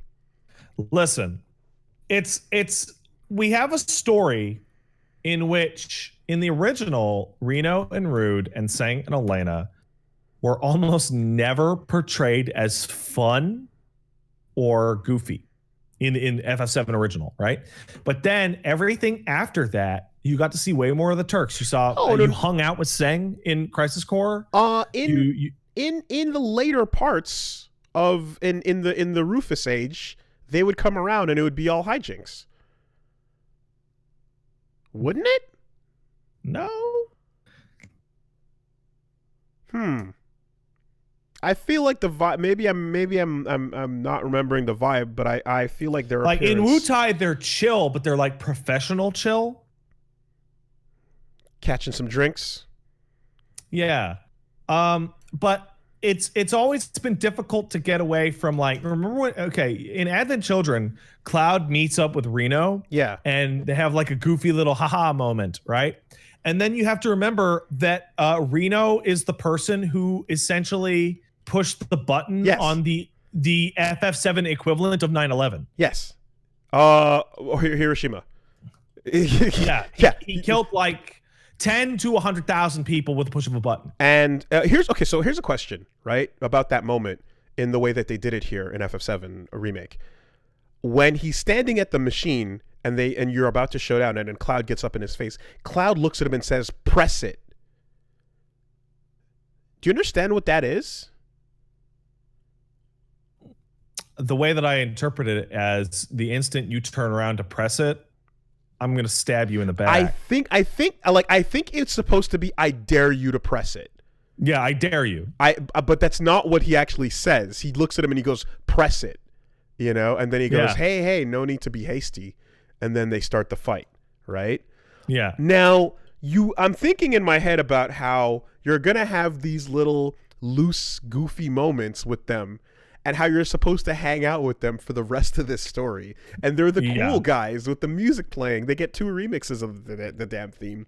And I'm like, what? How are we going to get here, right? And the answer is interesting. So we start up with way before the plate. We get to meet them, and they're like cool but chill. Literally, there's professional. There is a section of the game dedicated to Rude is a good person. Yeah, he's not bad. Aerith literally tells you Rude is not a bad guy. Yes. So that's set up in such a way. And then we have them flying to the plate where their orders are do a 9/11. And they're both flying there going, bro, this sucks. I don't want to do this. And then he goes, ugh, let's fake it. You there. Ba-da-da-da-da. And he's like, this is bad. I don't like my job here. And then once Reno actually drops in and he sees Cloud, his personality changes because he forgets about the mass murder. And it becomes a petty squabble about, hey, I'm trying to do my job, man. Fuck off. Well, it also becomes, ooh, here he is. I get my payback, right? There's the line that he yells out where Cloud tries to stop him, and he yells out. It's the most passionate Reno ever gets. It's like, not while I'm working. Let's give him the Turks two-step. And then afterwards, we get to see them like looking, essentially watching the news, being this is where it gets me, right? As a Turks fan, I say, with the 2 fucking stupid old FF7 models, I have the little fucking, I say this with them sitting right there, and you know what? I'm probably gonna buy those new ones. They look amazing. The new ones, yeah, why they not? look They're incredible, cool. Right? They are sitting around and they go, "Yo, Seng, what the fuck is going on?" Right? Did we really need to do that? And Seng looks them in the eye and goes, someone would have been forced to. We might as well take the guilt on our shoulders so that we bear the responsibility. And you're so what I love about that is that's really weak. Like, that's a weak justification. You think that's noble? And it's so weak that he doubles down. No. He says something second. He says first he says that, and then they look at him and they make a noise, and then he goes, or another way to look at it is, this is comeuppance. We've been taking from the planet for so long. It's finally time we gave something back.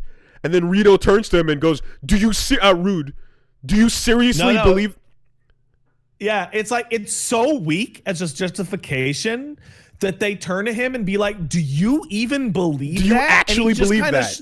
And he just kind of shrugs because he doesn't care. Yeah. So here's your takeaway. Seng is absolute trash. Yeah, so the way to fix Reno and Rude is to make them bad people, but to dump more of it on Seng. Like, Seng is the worst person ever, and this will make it super sick when he gets punked out later. And remember too that, like, there's a point to which even though it's mainly about saving Marlene, Aerith is kind of like okay to go with them, because in her eyes, the Turks are okay. They're not that bad, fucking, like, they're the button pressers. They do it, and you literally I feel like there might be some weird way in which it's almost like you can look at it through a weird, like, Bushido lens almost, of like, take the responsibility of the awful thing on yourself so that others won't have to bear it. Is there's a way of looking at it in a noble light? I think it's way simpler than that. But the act looks is like so... Seng, because in Crisis Core, Seng's like it's so wild, because in Crisis Core, Seng goes with you to Nibelheim and as Zack, and Seng is this totally chill, pretty cool guy. And you get this feeling now that it's like, oh yeah, hey, like, he's punching in at 9 a.m. and he punches out, and this is his job. And it's like, what are you gonna do? Not do your job? Orders are orders. Your job's to do what the fucking guy tells you to do. Yeah. That's your job. And Reno, what are you gonna not do your fucking job? And Reno and Rude will be cute about it when it's like, oh, there's Tifa. Oops. There's Aerith in the flower garden. Hey, get out of the flowers. Can you do that over there? They'll be cute about the whole thing. And, it captures the energy of you're supposed to love to hate these guys or hate to love them. They're supposed to be those thorns in your side, but they're pretty all right, but they're on the wrong team. They're supposed to be whole horse. Yeah. They're supposed to be, we could have been party members, but we're not. And then this goes really well with the thing in Wutai where you help save the girls on both teams from Corneo, and they get the call to track you down again. And Reno checks his fucking watch to see if they're still off the clock on their vacation, and they are, and they just leave. Because it's like, oh, there couldn't be less personal hard feelings here. I'm just working. Yes. Which is why I'm so happy with Reno's line of like, not while I'm working. So the biggest triumph of this game is the biggest worry that I had for this game is, oh man, Cloud's been fucked up and down the street. Like his personality's been all over the place. I really hope they don't screw up these characters' personalities. And every time any character in the entire game gets a chance to show off their personality, it's the best part of the game. Yeah, it's what you're looking for the whole time. I'm actually upset that the affinity scenes were missable. Because you should go look at them all, because there's good shit in all of them. But that's what I'm saying. I have seen them all. Right? Okay. Well, no, that's exactly my point. I went back and I watched them, and I went, "Holy fucking shit, these are important." And the fact that really important. The fact that you only get one is like you are robbed of major character. They really want you to replay the game 3 times because there's 3 sets of dresses, and there's 3 of those. Three of each. Yes. Yeah. Like, you are robbed of major characterization in those scenes, So those are fantastic scenes for all 3 of your party members. Now, to bridge a little bit, because I mean, we're gonna traipse you through the fucking flowers, so to speak, and get where we gotta go. But to go from there, that reminds me of talking about like likable evil or likable evil, that takes me right to Wall Market, where you get the trio of Don Corneo's curators, sex traffickers, who become these kind of allies that are struggling on their own. And the framing is that you kind of are like, well, Corneo has his thumb on everybody, and everyone is suffering in their own kind of way. And that's perhaps why they kind of are like, Chocobo Sam is going to trick you so that you don't even get a shot to go to the mansion because he's trying to do the right thing.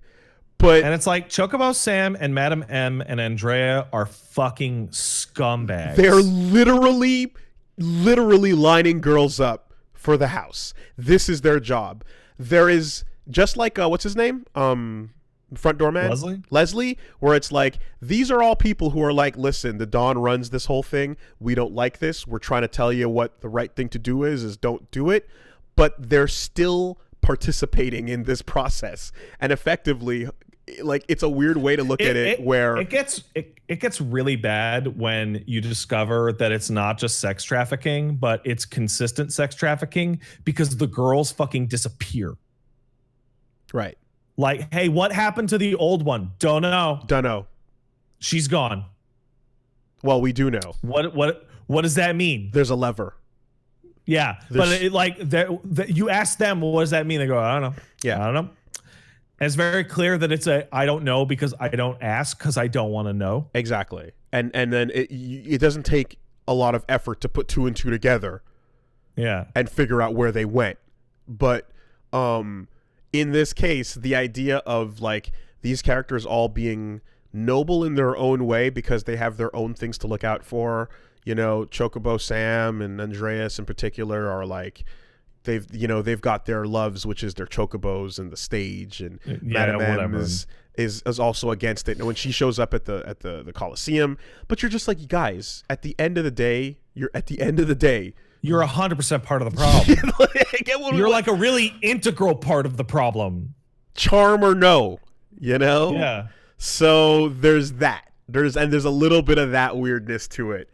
Now the third place to go in that line of thought, and to me it's the fucking peak, is we haven't really talked about it much. I've mentioned it a couple times when the game is brought up.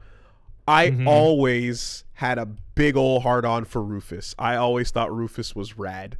I think Rufus gets the coolest, like, in terms of like what a evil man line in the entire game in the remake, in which he sees Cloud, sees that he's a soldier, and he says, yes. "Oh, you're a soldier?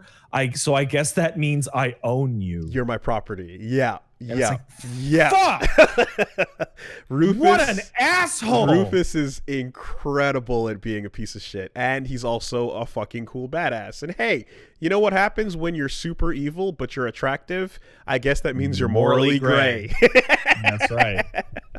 So as someone who, and I mean, hey, like even down to like even though the less we talk about it, the better. But when he's in fucking Advent Children and he's like, "Oh, you know me, I'm fucked up in a chair. I got the geostigmas.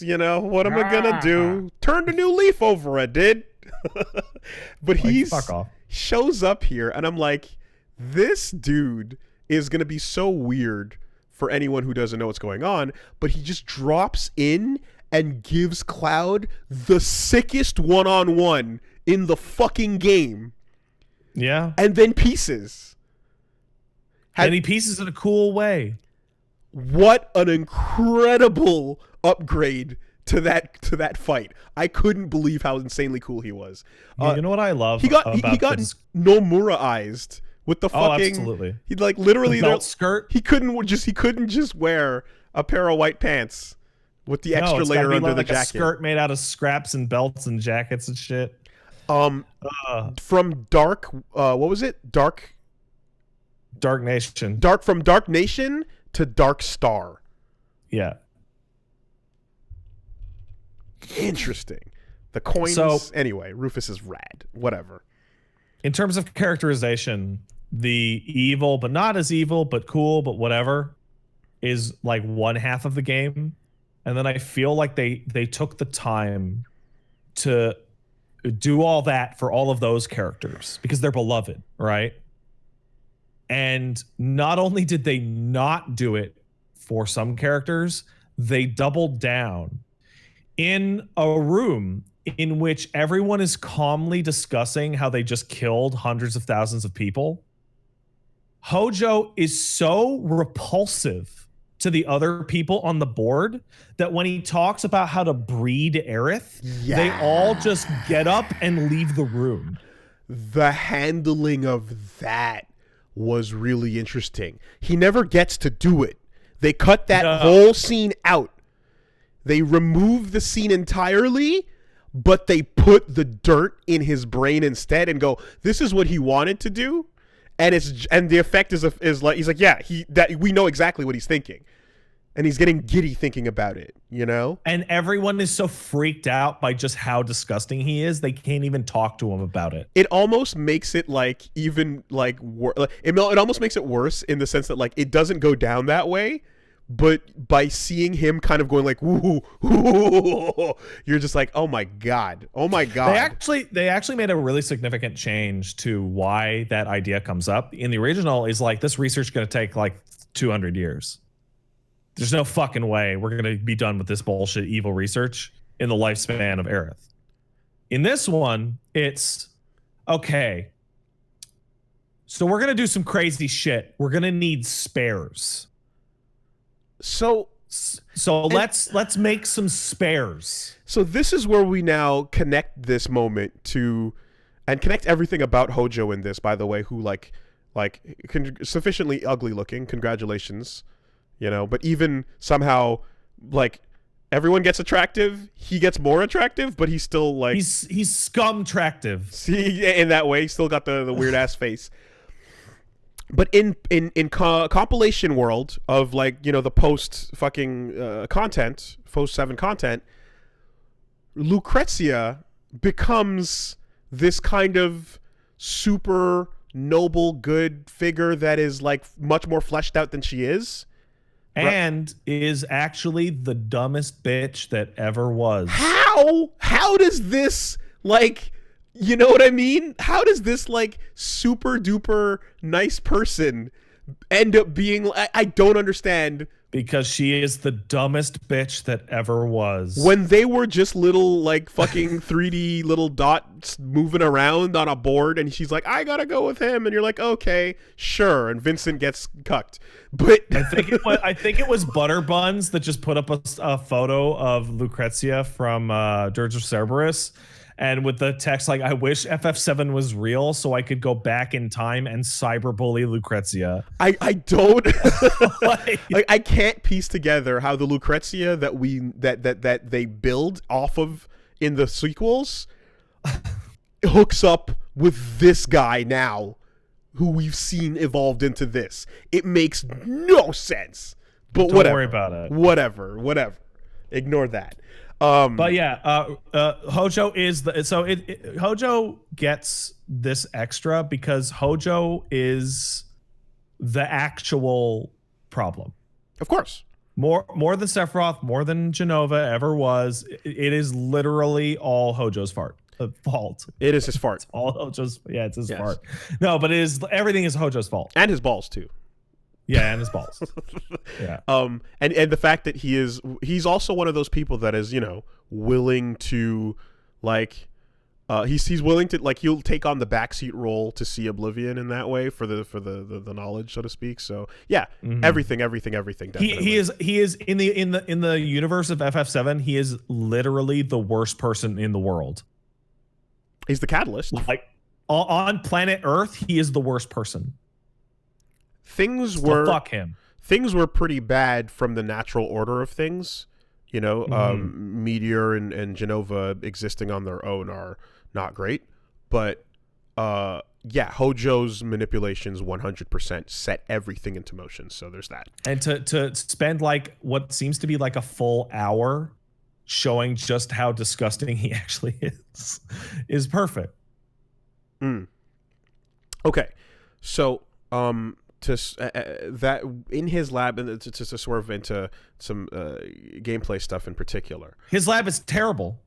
It's the worst part of the game. Okay, so Shinra building is like mind-blowingly beautiful as an office space. Yes, I'm like, this lavishness is absolutely what's to be expected. I can't believe how insanely gorgeous this whole thing walking around is. Like, it was incredible. And the fucking jerk off museum. Yes, beautiful, right? And then you go into the VR chamber and you get that fucking just perfect setup for everything. Like, that was so great. There is so much probably like the most subtle perfect thing in the game is the VR simulation of Shinra's story of the ancients. Because they show you the ancients and they show you like the live stream and all this shit and the ideal Midgar. There was a moment that got me and it tricked me, and I went, holy shit, we finally get to see what the ancients look. Oh, no, that's not what the ancients look like. This is the Shinra propaganda piece version. Yes. Of what the ancients look like. And that's why there is a natural Midgar formation in the background. Yes. And it's like, that's so fucking slick and gross. Not only did it get you, it got fucking Barrett, Cloud, and Tifa. Because they were going, whoa, oh, that's crazy. Wow, they were swept up in the illusion. It was gorgeous. Also, golden gun on the wall right there the whole time too, in the museum exhibit. But Hojo's lab, Here's what I wasn't gonna talk about that. I was gonna say that like there in particular, there was two moments where I was like overwhelmed in my chest with what was happening in terms of just music and gameplay swelling together. Yeah, Hojo's lab is pretty terrible from a gameplay part because of all the materia switching and having to split your party and all that crap. But I want to give it a big clap for managing to implement almost every single fucking stupid ass enemy that has no reason to exist, such as the whack-a-mole robots. All of the weirdo, fusions. Although no tank triceratops. That's later. Okay. Well, anyway, that's later. Also, shout outs to the Genova lab making way more sense. It's giant, of course it is. Well, it also now resembles Nibelheim way more than just being like, oh yeah, she's in that fucking tank over there. Like, it's like, what do you mean she's right there? What the fuck you mean she's right there? You know what a great little moment in that sequence is when you switch to Barrett.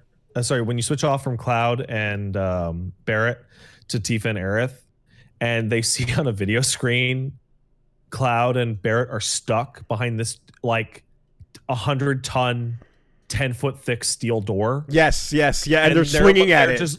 They're just looking at each other, and then Barrett kicks it, and Cloud almost shrugs and gives it like a lazy hit with the sword. They're just like, what do we do? Like, you two are fucking idiots.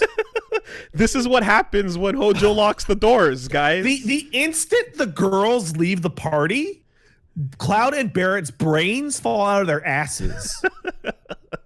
They're like, what the fuck? Yeah. They're just, duh. Let the Battles Begin is a theme song for the fucking ages. And the fact that they remixed this thing like 80 times and it hits different every time do you mean Those Who Fight Further? No, I mean Let the Battles Begin. Is it the boss version? Regular battle theme. Okay. Well, Those Who Fight Further is the... Those Who Fight Further is the boss theme. Are you sure? I believe so. Let the Battles Begin, FF7 REMAKE costs. I was oh well. Yeah, I was like hunting them down to get all the versions to listen to. But you get all these mixes of that, right? And they get the intro version, the cock-tease version, the one that keeps going up with build-up, and then the final drop one, right? And then... Yeah, there's like 20. But the fucking... It was the one you enter the garage of the Shinra building, and they start playing the version that's just... it's just the background synth without the foreground, and then these brass fucking horns coming in with such bass to them, and that moment kicked in right as Tifa was flying through the air in like a mid-Shoryuken twist as I was pulling up the next action, and I kind of just freaked out and went like, oh my god, I'm getting hit with it so hard right now. Yeah. And then the version that also plays when you fight the monster in Hojo's lab, the first phase of that monster has a same moment where you're just like, this version of this song is like unbelievably good. These are songs that have been remixed more than any other song I can imagine in video game history outside of maybe Zelda. And they're hitting harder than ever. How did you one up the 80 versions of this in the past? Like, I don't know, but you did, you know? Unbelievable. A lot of work. The lab also gives you an excuse to hang out with the party member that would have been the easiest to botch, which being Red. Yep. And he's so perfect. Great. He's so fucking perfect. And you 100% like it makes sense. It's like he comes in the last hours of the game. Doesn't make sense to give him a character build. And it also lets him engage in almost every fight remaining in the game. Yes, right. Because he's not a real party member. Dude, he's a lab rat dog. Like, talking about music, like Genova kicks and starts fucking going, and you're just like, I'm in it. There's little tiny pieces of it around the whole game. Yeah, totally. And then it finally comes in, and you're like, there it is, and it goes. And then you get to phase 3 and they just drop it on you, like the full thing. And you're like, oh, it's unbelievable. And then, I don't know if you caught it, right at the end of what the kill animation, as the original is ending in phase 3, they drop in the intro notes of Safer Sephiroth there too. So it all just fucking hits and you're like, this is wild. It's all these little pieces. Hey man, beautiful. Okay. It's great to fight Motorball on the bike. Yeah. You don't have to get off because fighting Arsenal and then Motorball right after one another would have been too much because those bosses are really similar. Yeah. I have a thought about that. I'm going to put a little note in it. I'm going to come back for a second and I'm going to say Barrett getting a moment to like talk shit to Shinra, pretty good. I was talking to Eli about this. I think Barrett's the best character in the game. He's amazing. He's fantastic. Like the fact that you go in expecting Mr. T and he gets so much more than that is really satisfying. And you know, there's the little bits and pieces of just like exactly how him and Cloud are like, yeah, you know, we like, fuck you, Merc. You know, you want your money, fine. But like, you know, but he gets these other little things that are like really, really strong. And I want to say that like the fact that they walk in and they're robbed of their revenge in the original and sword in the back, bam, that is a really nice moment because you go, oh, fuck me, I don't get to, you know? It's been taken from you, your quest. So what would happen if Barrett did get to have his revenge? And here you get to see it. You know, and he reluctantly throws him up and then he fucking gives it to him. He gets it all out, you know, and then in a weird way you go, oh, but you're also Barrett. So you're going to let him walk and pull a gun on you. You're also a moron. You're an idiot that can't actually foresee where the situation is going. Like 2 minutes and Shinra's like scrambling away. And the whole time I'm like yelling at the screen. He is obviously going for a gun. Barrett doesn't have that in him. He doesn't get it. He's just, you know? So you're like, he lets it happen. It's like, of course he would let it happen. It's infuriating, but there it goes. And then they pull the fucking what on you by having Barrett get stabbed. And I'm like, He doesn't just get stabbed. So let's back up. Over the course of the game, the whisper mechanics have been showing up way more often the longer the game goes on, as events seem like desperate to go off the rails. Yeah. And then it hits the absolute peak where Barrett doesn't just get stabbed, he gets killed. He fucking dies. Fully. Drops, they go, no, he's gone. Fucking dead. He's gone. And Genova Dreamweaver, and you're like, what? You know? And then the moment it wasn't the moment it wasn't the moment you killed Genova Dreamweaver, but it was so the whisper comes out of him and it's like, yeah, that doesn't fucking happen, right? It was when you go up to the roof and you see the two of them holding each other, the two Sephiroth clones, and then you're like, oh, Jesus fucking Christ. Okay, Advent Children. Right. Here we go. They're just literally, clones are just like turning into him, you know? Yeah, he was always able to do that. And the thing is that was supposed to be a clone leaving with Genova's body. With the head. Yeah, no, with the body, with the whole body, right? And here it's like, oh, that's two clones. That's why you don't fight Genova Life or Birth or Rebirth. You fight Genova Dreamweaver. Mm-hmm. Because Sephiroth and the body already left. So that whole thing is just, yeah, you're like, okay, this ain't real. This is nothing. You're looking at absolutely nothing right now. But the actions are being carried out. So I was worried in my head about, like, I kept thinking, I'm like, you know, one weird thing about this is if this does truly take you through and stop at Midgar, then it's gonna end on a pretty flaccid note because you beat Motorball and you end at the fucking highway because like you know, after Rufus, which is a weird out of nowhere thing, like you get the alternate team hanging out in the elevator fight, which thank God they didn't make you fight in the elevator with this type of system. That would have been fucking awful. horrible. Although I liked it when what happened on the second reactor because the team was split up from each other. I liked that moment, but yeah, the double elevator would have been terrible. So you fight him in an open space, and it's like it's a tank that is as involved and crazy as Rufus is, by the way. Yeah. And that fight really shows off something that drove me crazy, which is when you hit chapter 17, the game's like, you've been equipping every character with a full set of materia, right? And it's like, no. I've been switching it between characters. I've been pulling Assess off of Cloud and dropping it on Barrett back and forth on and then on Tifa on the PHS system. Fight this boss with Barrett and Aerith, the only mandatory fight in the entire game that has those two characters in it.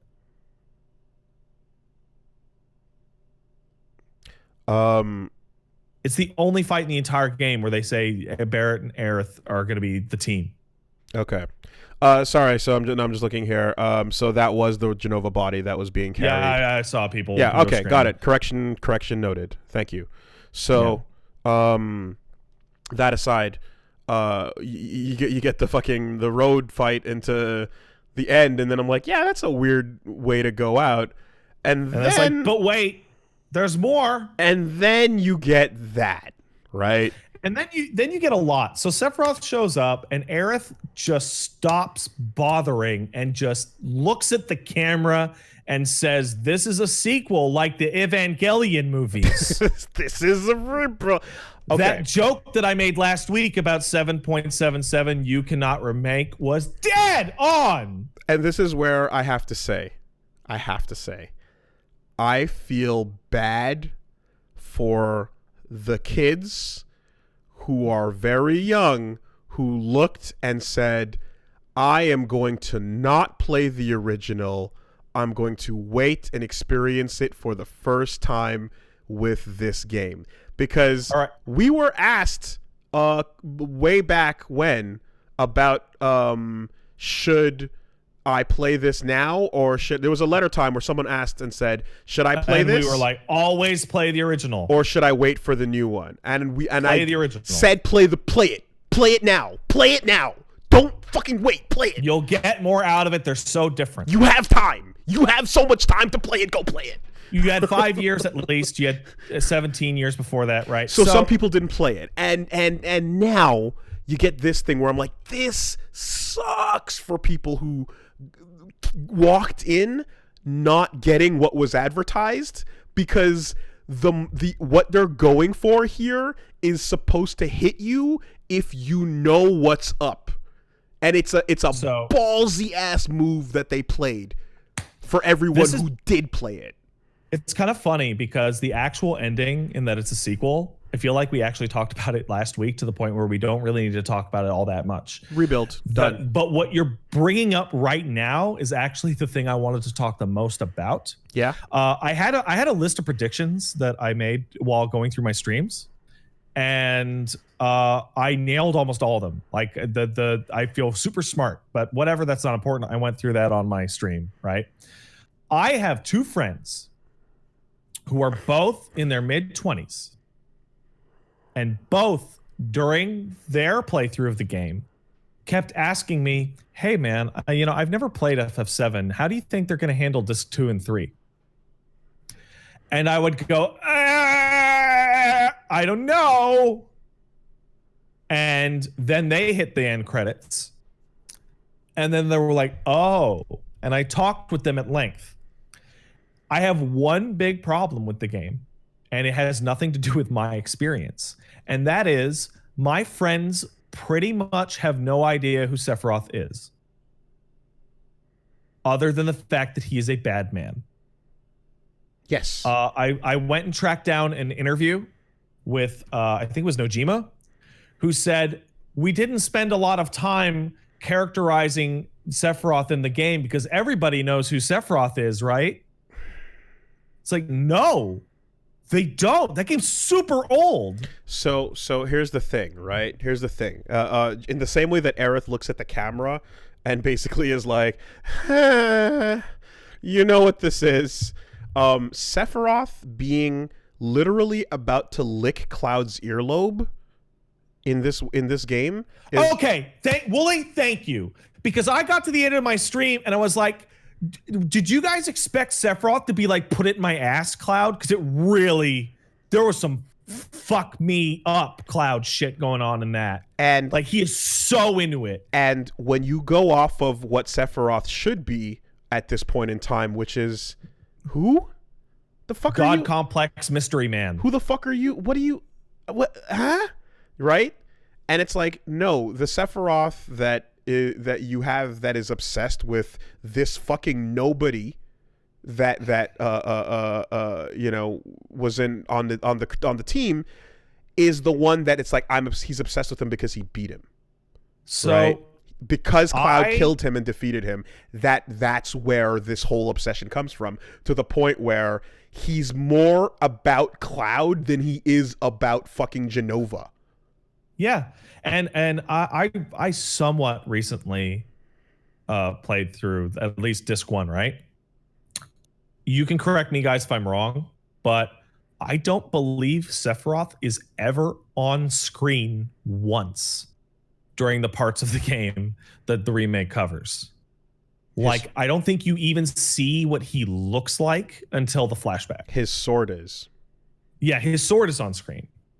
But Calm, he's Calm never is, on screen once. Calm is where the telling of the story happens, and right? That's where you get to see him. So they just jam him in there, and they jam him in like he's Marty from Back to the Future. And welcome to complaint number 1. Okay? My first issue with this game is we are watching Harry Potter and the Chamber of Secrets, and every 45 minutes... Voldemort is whispering in Harry's ear, going, "Ooh, Harry!" This is so it's funny because people complain that the story is too much like Kingdom Hearts, and I was confused about what they meant originally because I thought it meant the spectacle of the final boss fight with the buildings and shit. No, most people talk about the big fucking Kingdom Hearts monster you fight at the end. But the thing that is actually like Kingdom Hearts is the way that Nomura and his team write villains is the villain has to show up every couple of hours to remind you that they exist and taunt you and then literally fly through a portal and leave. I hate it. I was expecting an amount of Sephiroth to be present because he is fucking Sephiroth. His status as like through osmosis in the video game industry cannot be denied. Everyone has heard of this villain and they know the deal. Oh, my friends who didn't know what his deal was recognized him and knew who he was. Of course, because that's what... But they didn't know why they're supposed to Yeah, because the first thing you know about FF7 is Cloud, and the second thing you know is Sephiroth, right? So of course, we're going to put the thing that is on the poster in the game in very, very prominent force. But yes, I was hoping after that first, moment that they would lighten up a little bit. And I guess I didn't, especially knowing where things go in the where where it's supposed to go.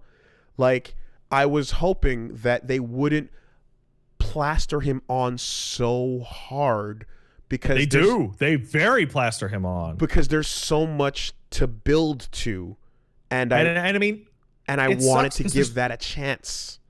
There's 2 great moments involved with Sephiroth. We talked about one last week in which Cloud starts having one of his little freakouts, and then Tifa turns around and there's nothing. Nothing.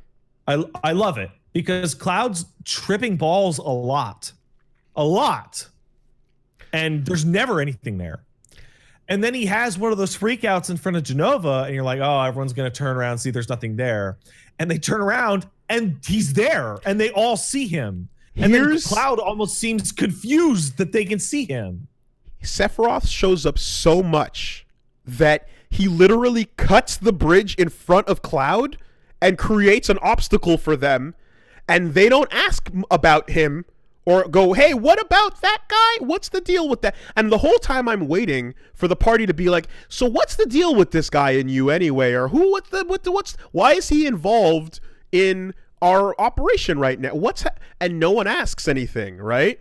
They just what's weirder than that is Barrett, Tifa, and Cloud specifically, not Red and not Aerith, who we're going to talk about in a bit, literally know the entire plot of the game already. But Barrett, Tifa, and Cloud are constantly being cockblocked by nonsense ghosts.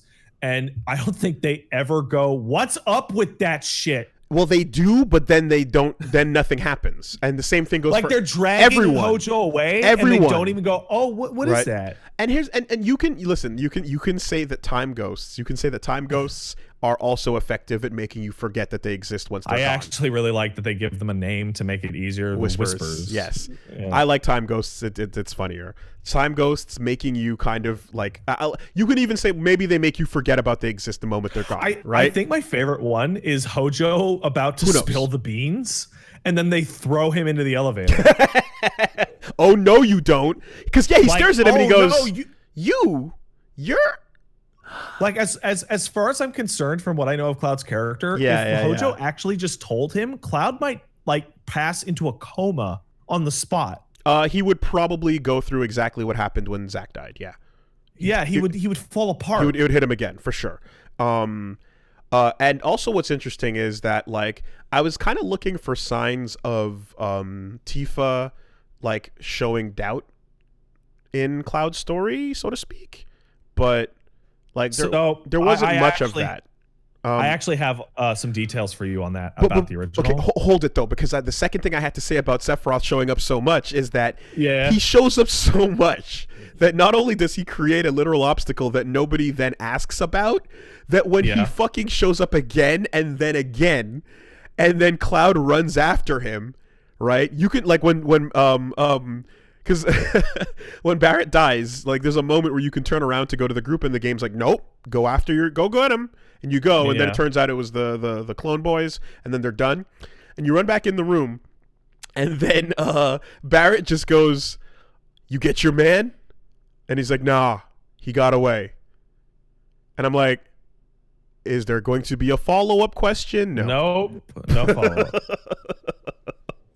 He just goes, "You get your..." Yeah, that guy that's been following us the whole time, do you get him? You get your man? No? All right. Well, anyway, So but you were about Tifa, yeah. So here's the thing. In the original, Tifa does not doubt a single thing about Cloud until he tells the story of the flashback in Calm, and she immediately realizes that every single fucking thing that he said was complete bullshit. And she holds on to that for the most of the game. Right? So he says, okay, so I was there and I hung out with Tifa on the mountain, and then I fought Sephiroth.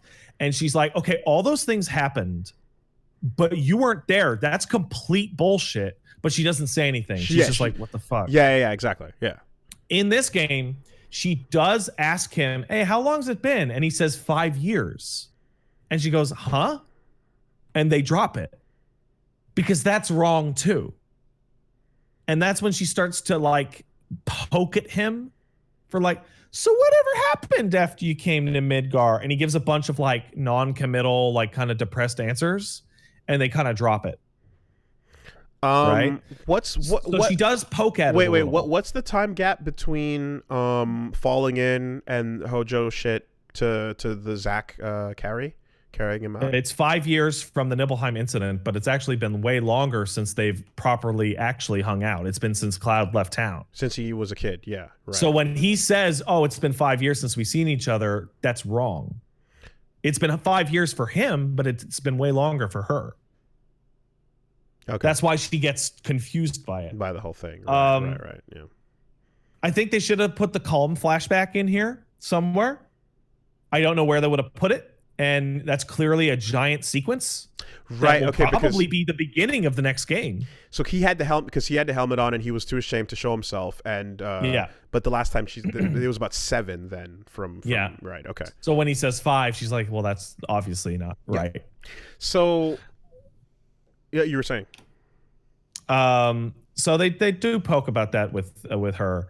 I think there is a massive thread on our subreddit that goes over almost every line of dialogue that comes out of Aerith's mouth in the game that I would say conclusively proves that she has enormous, explicit knowledge of nearly the entire timeline of events. To the point where she even gives most of that knowledge to Red as well. And Marlene. Like, imagine you touch the lady and you find out everything you're doing is fake and everything is fake and none of it's real. In her affinity scene, she more or less tells you, I'm gonna die. I have the Don't script. fall for me. Don't fall for me. Yeah. I am now going to make the pose that I make when I die. Yep. Also, well, yeah, depends on how you want to look at it, but like there's the don't fall for me, and then there's also the like, you're not Zach. I didn't write you 80 letters. I sure didn't. Get the fuck out of here, bro. You know. And there's a lot of, there's some stuff at the end, but the way she talks about it is that she is very terrified of changing events because they do work out. But the end game of FF7 is a cataclysmic disaster. So this is where Midgar is annihilated, tons of people are dead, the world is wrecked by the weapons. So this is where the point of no return becomes a really weird gamble, because I think I have my guesses as to what is being set up, but it might, like, if it's good, then it'll be good, but it's going very to be the worst. It'll be the worst. Exactly. So there's a couple little pieces that you see. One, they are totally going to be including Genesis in some form. They bring up G soldier types. You see the deep ground area. He literally says the S type and the G type soldier, right? Yeah, so you're like, okay, great, confirmed. Angeal is real. Confirmed. Genesis is real. Genesis is going to be around. Confirmed. All that stuff is there. He's going to be standing around at Nibelheim in the fucking flashback. But I think the most important detail is that early in the game here and in the original FF7, you see Sephiroth is able to exercise total mind control over Cloud. He's able to turn on Genova cells and make Cloud do whatever he wants. In the original, Cloud is never able to break free of that control until he reactualizes his personality and integrates his bullshit, right? Here, in the dead-ass last scene between Cloud and Sephiroth, Sephiroth tells him to join me, and you can see Cloud's hand twitch with the control, and he fights it off. The entire plot of FF7 falls apart the instant they go to the Temple of the Ancients and get the black materia, and Sephiroth goes, give that to me. And Cloud just literally puts it in his hand. And that's where the end game pops off. That will not happen. He might still get it, but Cloud's not going to put it in his hand. That is the biggest thing that happens in that planet, in that world, right? So, what? So what? I mean, if he can, okay. I read no meteor means a very different story. I read the Twitch as like just a weird uncertain, like a weird moment of uncertainty. But like, if the control aspect is completely removed because we're past this at this point, then the only thing that can be said is he won't do it, but the fucking time ghosts might. Well, time ghosts are dead. That whole sequence is about right. So the whole point. Sorry. Okay. So that was where I was going to go. What I was going to say is that you're right. That doesn't make any sense, because the point of putting this in right away in the first game, mind you, is to go like, well, we've killed fate, so now anything can happen. Anything can happen. And there's that nice line by Aerith. It's like, She misses the steel sky because this is an open sky, which of infinite possibility. Crisis Core gives you more elaboration on that because you find out that she hates the sky. She hates the you know, like exactly like the infinite possibilities are scary. In Japanese, I think it translates to something like "I hate this new sky." There's a lot of stuff you can actually find out if you look at both translations. Apparently, the translation in the original. When Sephiroth shows up at the highway, Barrett goes, "Is that the guy from before?" And then Aerith says, "No, it's not." But in this case, it implies that there is original Sephiroth walking around and the one from Advent Children walking around. I don't know. But like in English, he just goes, "Hey, asshole," and she goes, "Don't," and that's not at all the same context, you know. But in any case, I am looking at this like, okay, so that's the gamble. The gamble is we've destroyed fate. We can change destiny. We don't know what's going to happen at this point, right? And it's a nice little thing where they show Barrett dying, but then being fixed by the ghosts, and then they kill the ghosts, and they go, anybody like. I'm going to say Aerith's probably going to live because the idea of having a whole series of games about changing fate, it's the number one. It's the number. Like that'd be fucking so pointless. Mm-hmm. But they're teasing you with like it could be anybody or no one or everybody or the most anything. Psychotic thing was when they hard cut to the past and they go, "Oh yeah, Zach made it," and I'm like, "You fucking what? You what?" So there's a lot of confusing shit with that. So time ghosts exist in all time, at all times, including the past, present, and future. Hey man, we wanna talk about people who don't understand what the fuck's going on. Sephiroth was bad. Zach is the biggest part of the biggest pop off in the ending. Like I like put my hand over my mouth. I was like, oh my god, I couldn't believe it. I couldn't believe it. I couldn't believe. Yeah, that guy. That fucking what? Then I talked to my friend, and he's like, who is that guy? Yeah. Shit. That sucks. Yeah. That sucks. Man. Yeah. Who is this guy? Is that Cloud's brother? What's going on? Did Cloud not go Super Saiyan? Cloud is Super Saiyan. I got it. Okay. What happened? And what's really confusing is they have a really like the stamp Dorito bag or whatever the fuck it is. Flies in front of the screen. And did you catch this, by the way? Because I didn't catch it until people told me. The dog is the dog from the Zack timeline, not the current timeline. Not the current timeline. And there's different. Stamp has different versions. Stamp. Yes. Stamp. Which means that is a alternate series of events. Yes. That's why the bag of chips flies by. And what does that mean? He's carrying a Cloud. He's carrying him back to the city. Like, is the next game gonna start with the bombing run, but as Zach with Barrett and Jesse and Wedge? I expect full fuckery to happen, but not until not for the most part, because I think the as a product, right? The appeal of this game is also still to offer fans of the original game a remake of their old experience. Yeah, so that needs to be in the product. I've been talking about this for a while, and I think this is a lot of people would probably agree with me. They're like, we've changed fate, we can do anything. I bet they're still going to do 95% of the same things.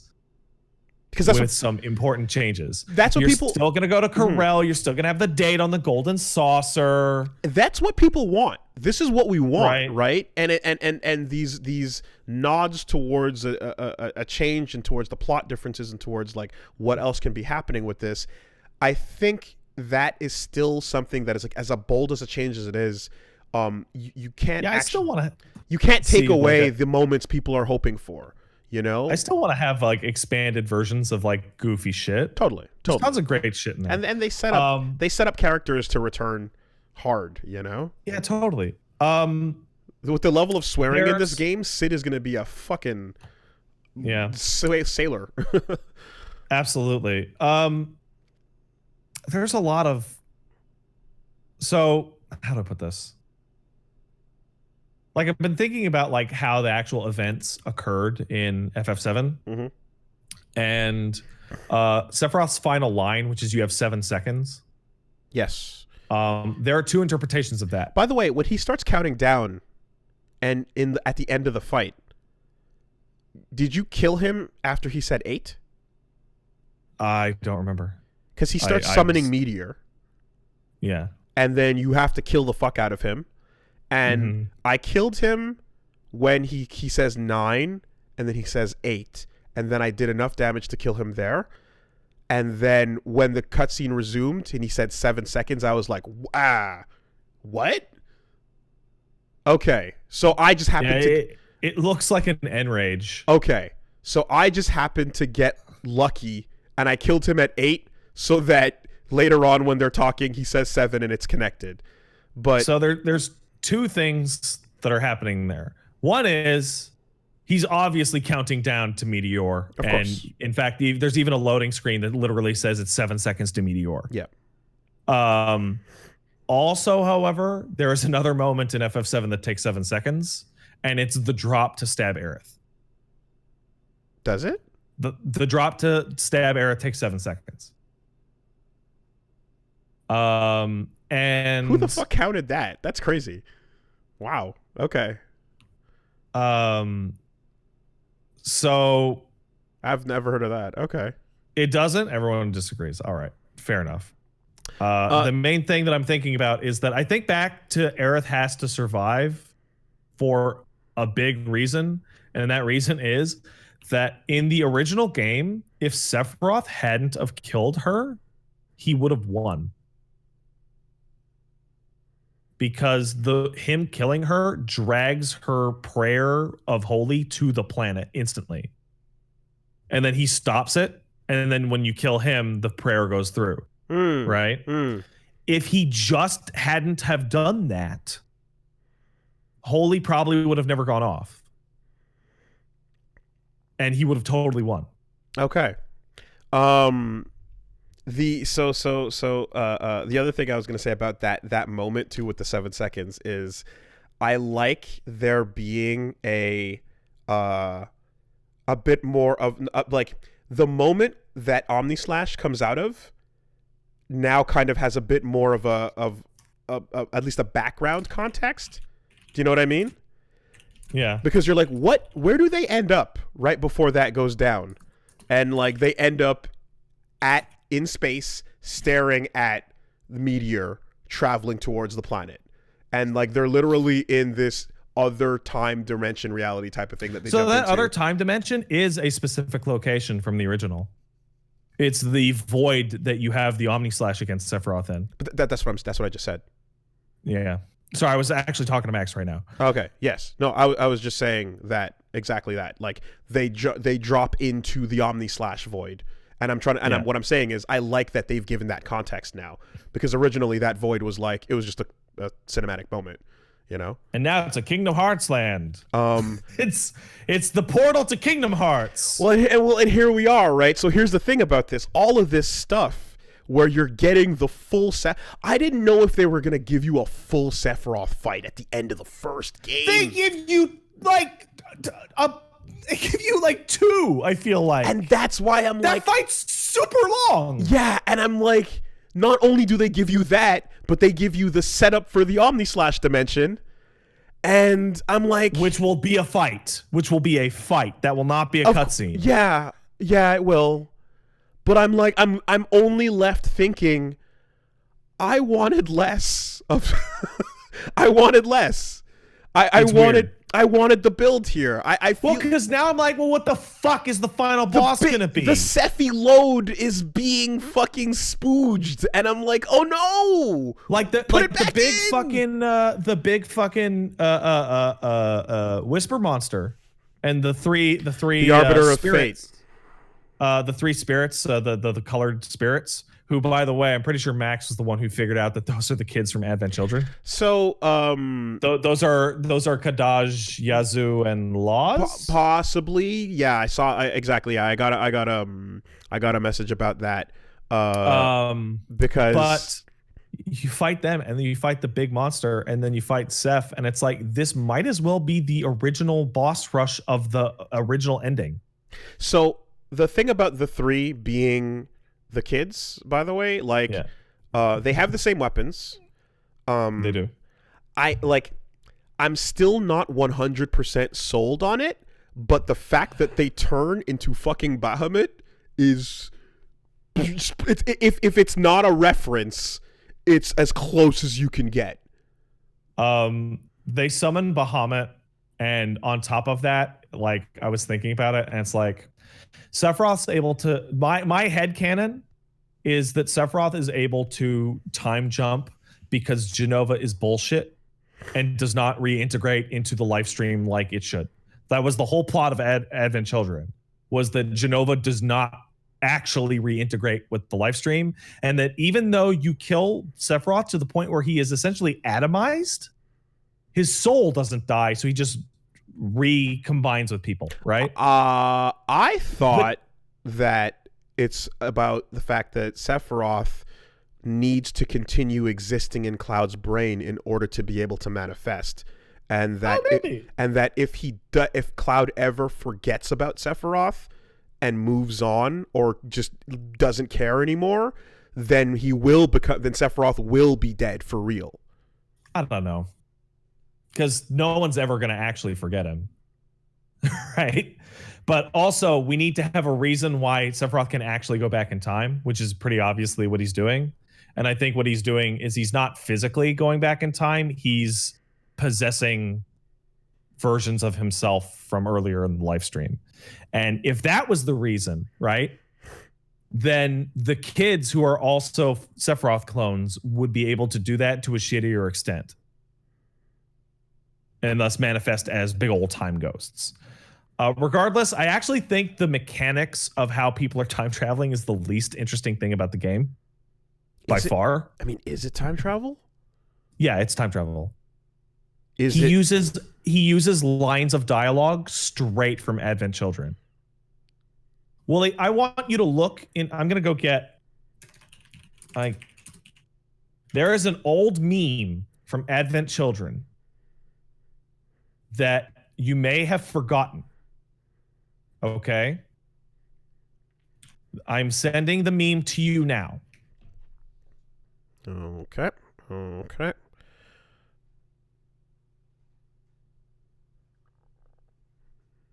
It is Sephiroth saying, I "Shall will I give you this pear?" and holding up a big ass pear. Right. He says that line verbatim in the final fight. Okay. Like, it is 100% the guy from Advent Children. I mean, here's one thing: they're certainly not afraid to take all the compilation material and canonize it. They've shown you that they have the balls to acknowledge Dirge of Cerberus. They have the balls to acknowledge Crisis Core. They have and Advent Children and all these things, and they're not. I say the balls too, but it's like for better and for worse. Right. So you want to talk about for balls? Better and for worse? They're literally acknowledging Gact. So you know what I mean? They're doing it. Somebody put it up on the subreddit. Before Crisis is in there as well. There's an interview out there with Nomura where they talk about the remake and when it was planned to happen. And Nomura is like, the FF7 remake was planned to be the last game in the compilation of FF7. Ah. They were supposed to be... This was supposed to... And so you think back to that PS3 tech demo. Do you remember that? Yeah. And how they kept saying, no, that's totally not a remake. That's nope. And it's like, shut up. It super was. It 100% was. That was going to be it. And then it got pushed around because other projects and yada, yada. Well, let's be real. Right? 14 years ago, it wouldn't have lived up to it. No, of course not. It's almost for the best that it was 23 years later. With that context, you look at the end of Dirge of Cerberus, which is the stupid cliffhanger with Gact, and you're like, oh, that never had to go anywhere. Gact is backed. No, but that never had to go anywhere at all because they were always planning to go back in time and do things differently. Dirge of Cerberus was never going to happen. Oh, but as long in canon. If we fuck with time, then it doesn't matter how stupid it gets. Yeah, Deep Ground's going to get whatever, you know, the main timeline is allowed to be ruined because we're switching over here now. Because we're planning to switch to an alternate. Oh boy. That depends on that depends. That's a hard theory that requires this idea we're seeing now to have been written back then. Yeah, that's the requirement. And right? they probably would have added a lot of Genesis with GAC stuff in it. Well, but now that's not going to happen. The Sephiroth obsession bit definitely comes from an interview where he says it himself. He's like, he's like, he wants Cloud's PP. He wants a dick. He wants a dick. He wants. Oh, did you see people going through the Japanese dialogue during the final battle between what characters you switched to? I did not have Aerith on my team. I had Barrett. Okay, so. Is that affinity-based as well, by the way? No, it depends on how well you do in the fight, I think. Like, if you knock him back, you get Aerith. If he knocks you back, you get Barrett, something like that. Oh, okay. Crazy. I didn't even get Aerith, but apparently he says different things. He frowns at Tifa if you take control of her. So in Japanese, if you pick Cloud, he talks the shit that he always talks. Mm-hmm. If you pick Aerith, he tells her that you can't protect him.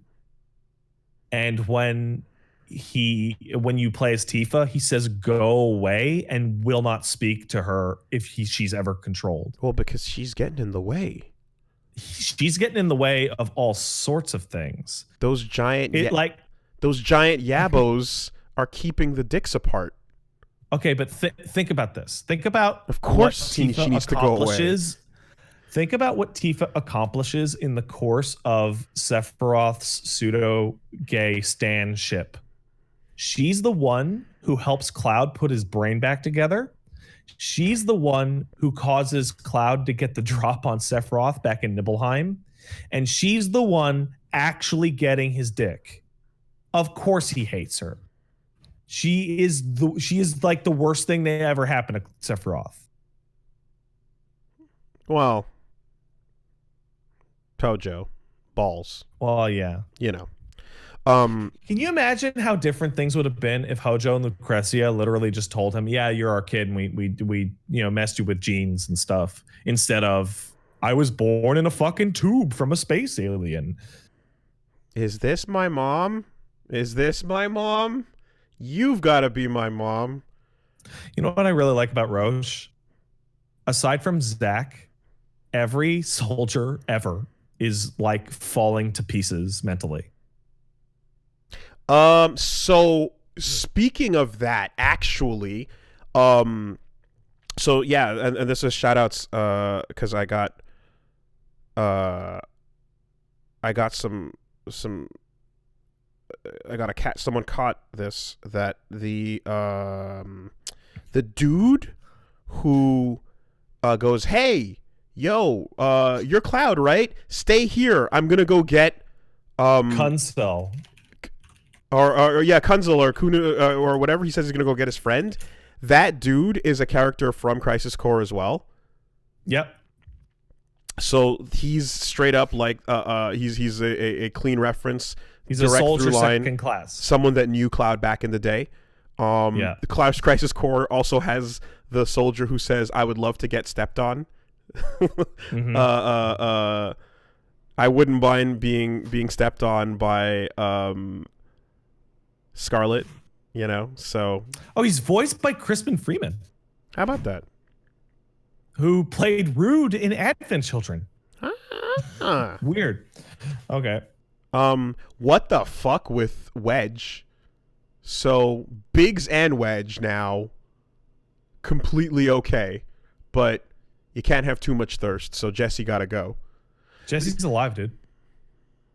Her headband and her gloves are on the table next to Wedge, to Biggs. Is she? Yep. Jessie is totally alive.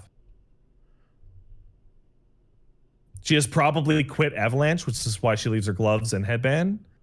But But apparently the chapter descriptor literally says she's dead. It says that chapter descriptor 18. It says that no, not 18. That's the last one. The tower. Let me fucking see if I can grab this here.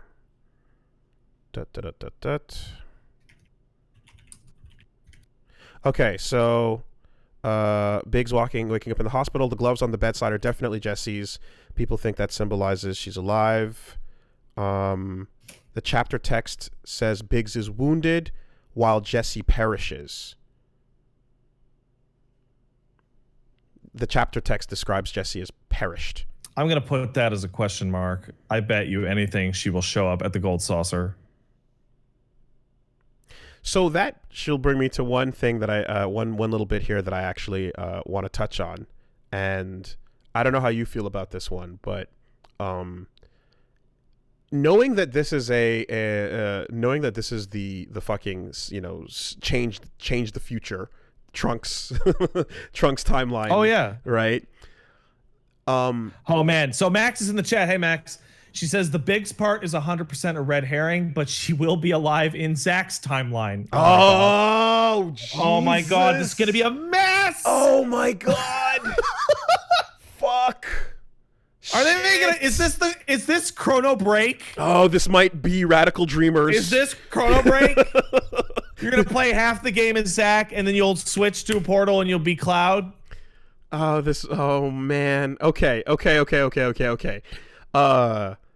I'm just gonna have to put that in another fucking partition of my brain for a second. By the way, if we have time and Max is still up for it, we can get him in next week to follow this up, because we're fucking it's 7:40. I gotta get fucking dinner. Yeah, exactly. That's we can't wild. even be doing this that much longer. No.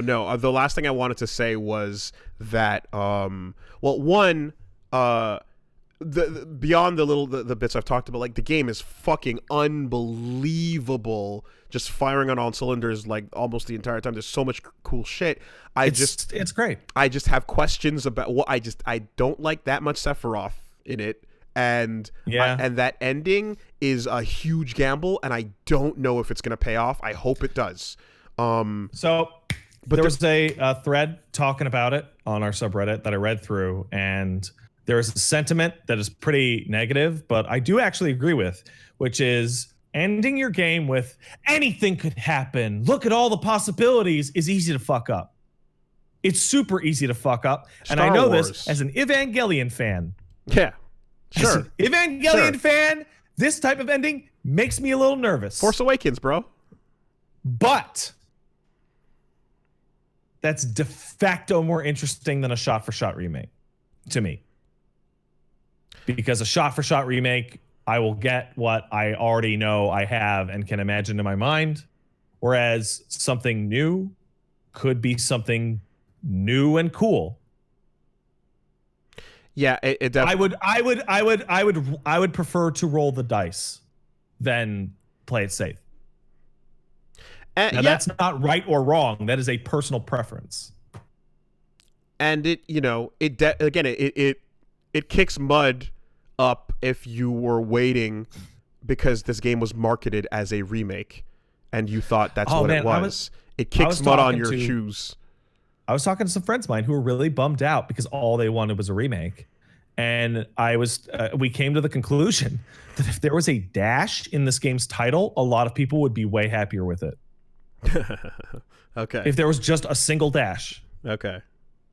Because that would be like, why isn't it called remake? Yeah, remake. Before I forget, I have to give a shout out to Paige, one aka Peach Saliva, who totally came up with it before me, and I'm jealous. She is convinced, and I have to agree, that the next game will not be called FF7 Remake 2. It will be called FF7 Reunion. Oh, that would be good. That would be good. I am also putting my own hat in the ring for possibly the third one as Regenesis. Please kill me. I want to die. I wanted to say that there's something about redoing all of this that is like, and I touched on it the last two, but it's like there's a lot of tragedy in Final Fantasy VII, and I feel that those moments being saved and made happier are kind of like, I want to see characters kind of going through this and like I want to hear them discussing how awful these fucking bad guys gotta go. I feel like when you make it safer by making people survive more, and you take away some of that tragedy, you lose the opportunity to show you just how fucking bad these villains can get, and in some cases, like, what the heroes do to stop them in the motivations they take. You know, you soften these moments, and I'm a little bit afraid of that, you know? I was waiting very excitedly to see how fucking broken, you know, like, a lot of people can get, because FF7 breaks people, you know? Yeah. There is some things that could happen. I mean, there's infinity things that could happen now that I would be unhappy with. There is one thing to me that would absolutely ruin this shit. And it feels like one fear kind of thing, right? I'm overall very hopeful and very interested.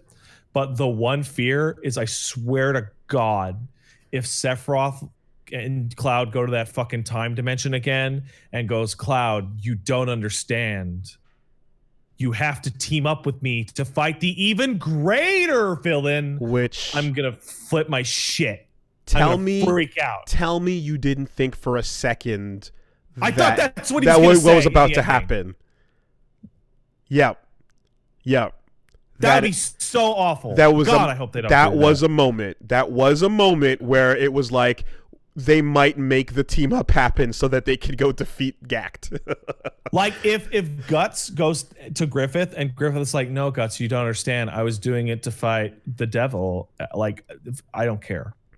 I don't want it, you know? And again, to all those who, you know, were experiencing it for the first time, and a lot of people just got hype at what they saw.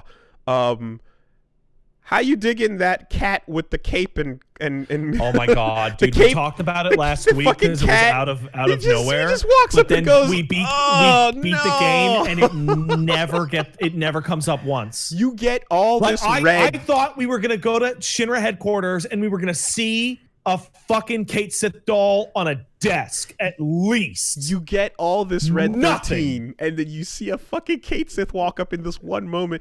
And, you know, like, they could have just done it with Reeves, right? They could have just done it. They could have just had him look out the window going, oh, no! But instead, he's controlling the cat. Anyway, whatever. That's what. That's like, man, this is not for your first journey. This is not for your first experience. And at the very least, all those people now are going out and playing the original now. You got 2, 3, 4, 5, 6 years to fucking go play the old one. Yeah. I guess I want to justify something I said earlier, and then I'm done. So I prefer the dice roll than the straight remake. And I'll be very honest that a lot of that is because it's a dice roll, I get to play Metal Gear with the trailers. I get to play. What is that? Is that different? What does that mean? Is that the alternate time? And I get to do that speculative. You enjoy that. I dodge those things because I heard Barrett got stabbed in the last trailer. Like, he sure did. Fuck that. I would have been so mad. Fuck that. You see Sephiroth, like, you know what you see in that last trailer? You see the cutscene where Sephiroth is in Midgar in the VR simulation and Meteor hits it. Oh fuck. Just stop. I'm not, you know, I don't want to see any of that shit. I get that. I don't know because, dude, like, here's the problem, I guess. The gamble that was, like, some of those things, including Advent Children, left and hurt FF7. FF7 was hurt by a lot of this follow-up content, and if we hurt it even further, god damn it, man. So here's why I'm not too worried about that, because those things were hurt because the characterization of the characters was inconsistent. The characterization of these characters is perfect. It's still risky. This could have been, or this could be, pulling it out of the dirt. Could you imagine if they fixed Gact? Dude, could you imagine if they actually, like, Genesis shows up and he's cool I want to be Hell House. I want to be optimistic, and I am about this gamble. I just need them to lighten up on the Sephiroth, please. Although we've already gotten there. All right, so to that I will tell you, no, they're not gonna. They're not gonna. You're likely gonna get more Sephiroth. Harry, it's me, Voldemort. We have to team up to defeat the true evil. J.K. Rowling. The only way that you're going to see less Sephiroth is if in Zach's timeline you spend a significant amount of time there and he is dealing with Genesis instead. Just And then Genesis is the one showing up in visions and going, Loveless! Characters It has a final act that no one knows. Characters do have moments of subtlety in this. There's a lot of non-subtlety. But there is some subtlety. So I know that they can do it. You know? But that's it. Otherwise, fucking, I mean, woof. I got to enjoy the rose-colored everything, you know, and the combat and the feel and the flow and the time stop and the, you know, the parry materia and the counter stance and the hard mode is totally worth it. It's a blast. Yeah, and like one-shotting one of Sephiroth's phases by just playing swords with him properly. By counterstancing and by parrying properly, you can crush him. Counterstance is busted to shit. Oh my god! Like god damn, kill enemies outright if you hit that. Don't even need to talk about it. Quadruple like killing it. You know, that's all that. But we'll see where this fucking new shit goes. All right, I'm fine with that.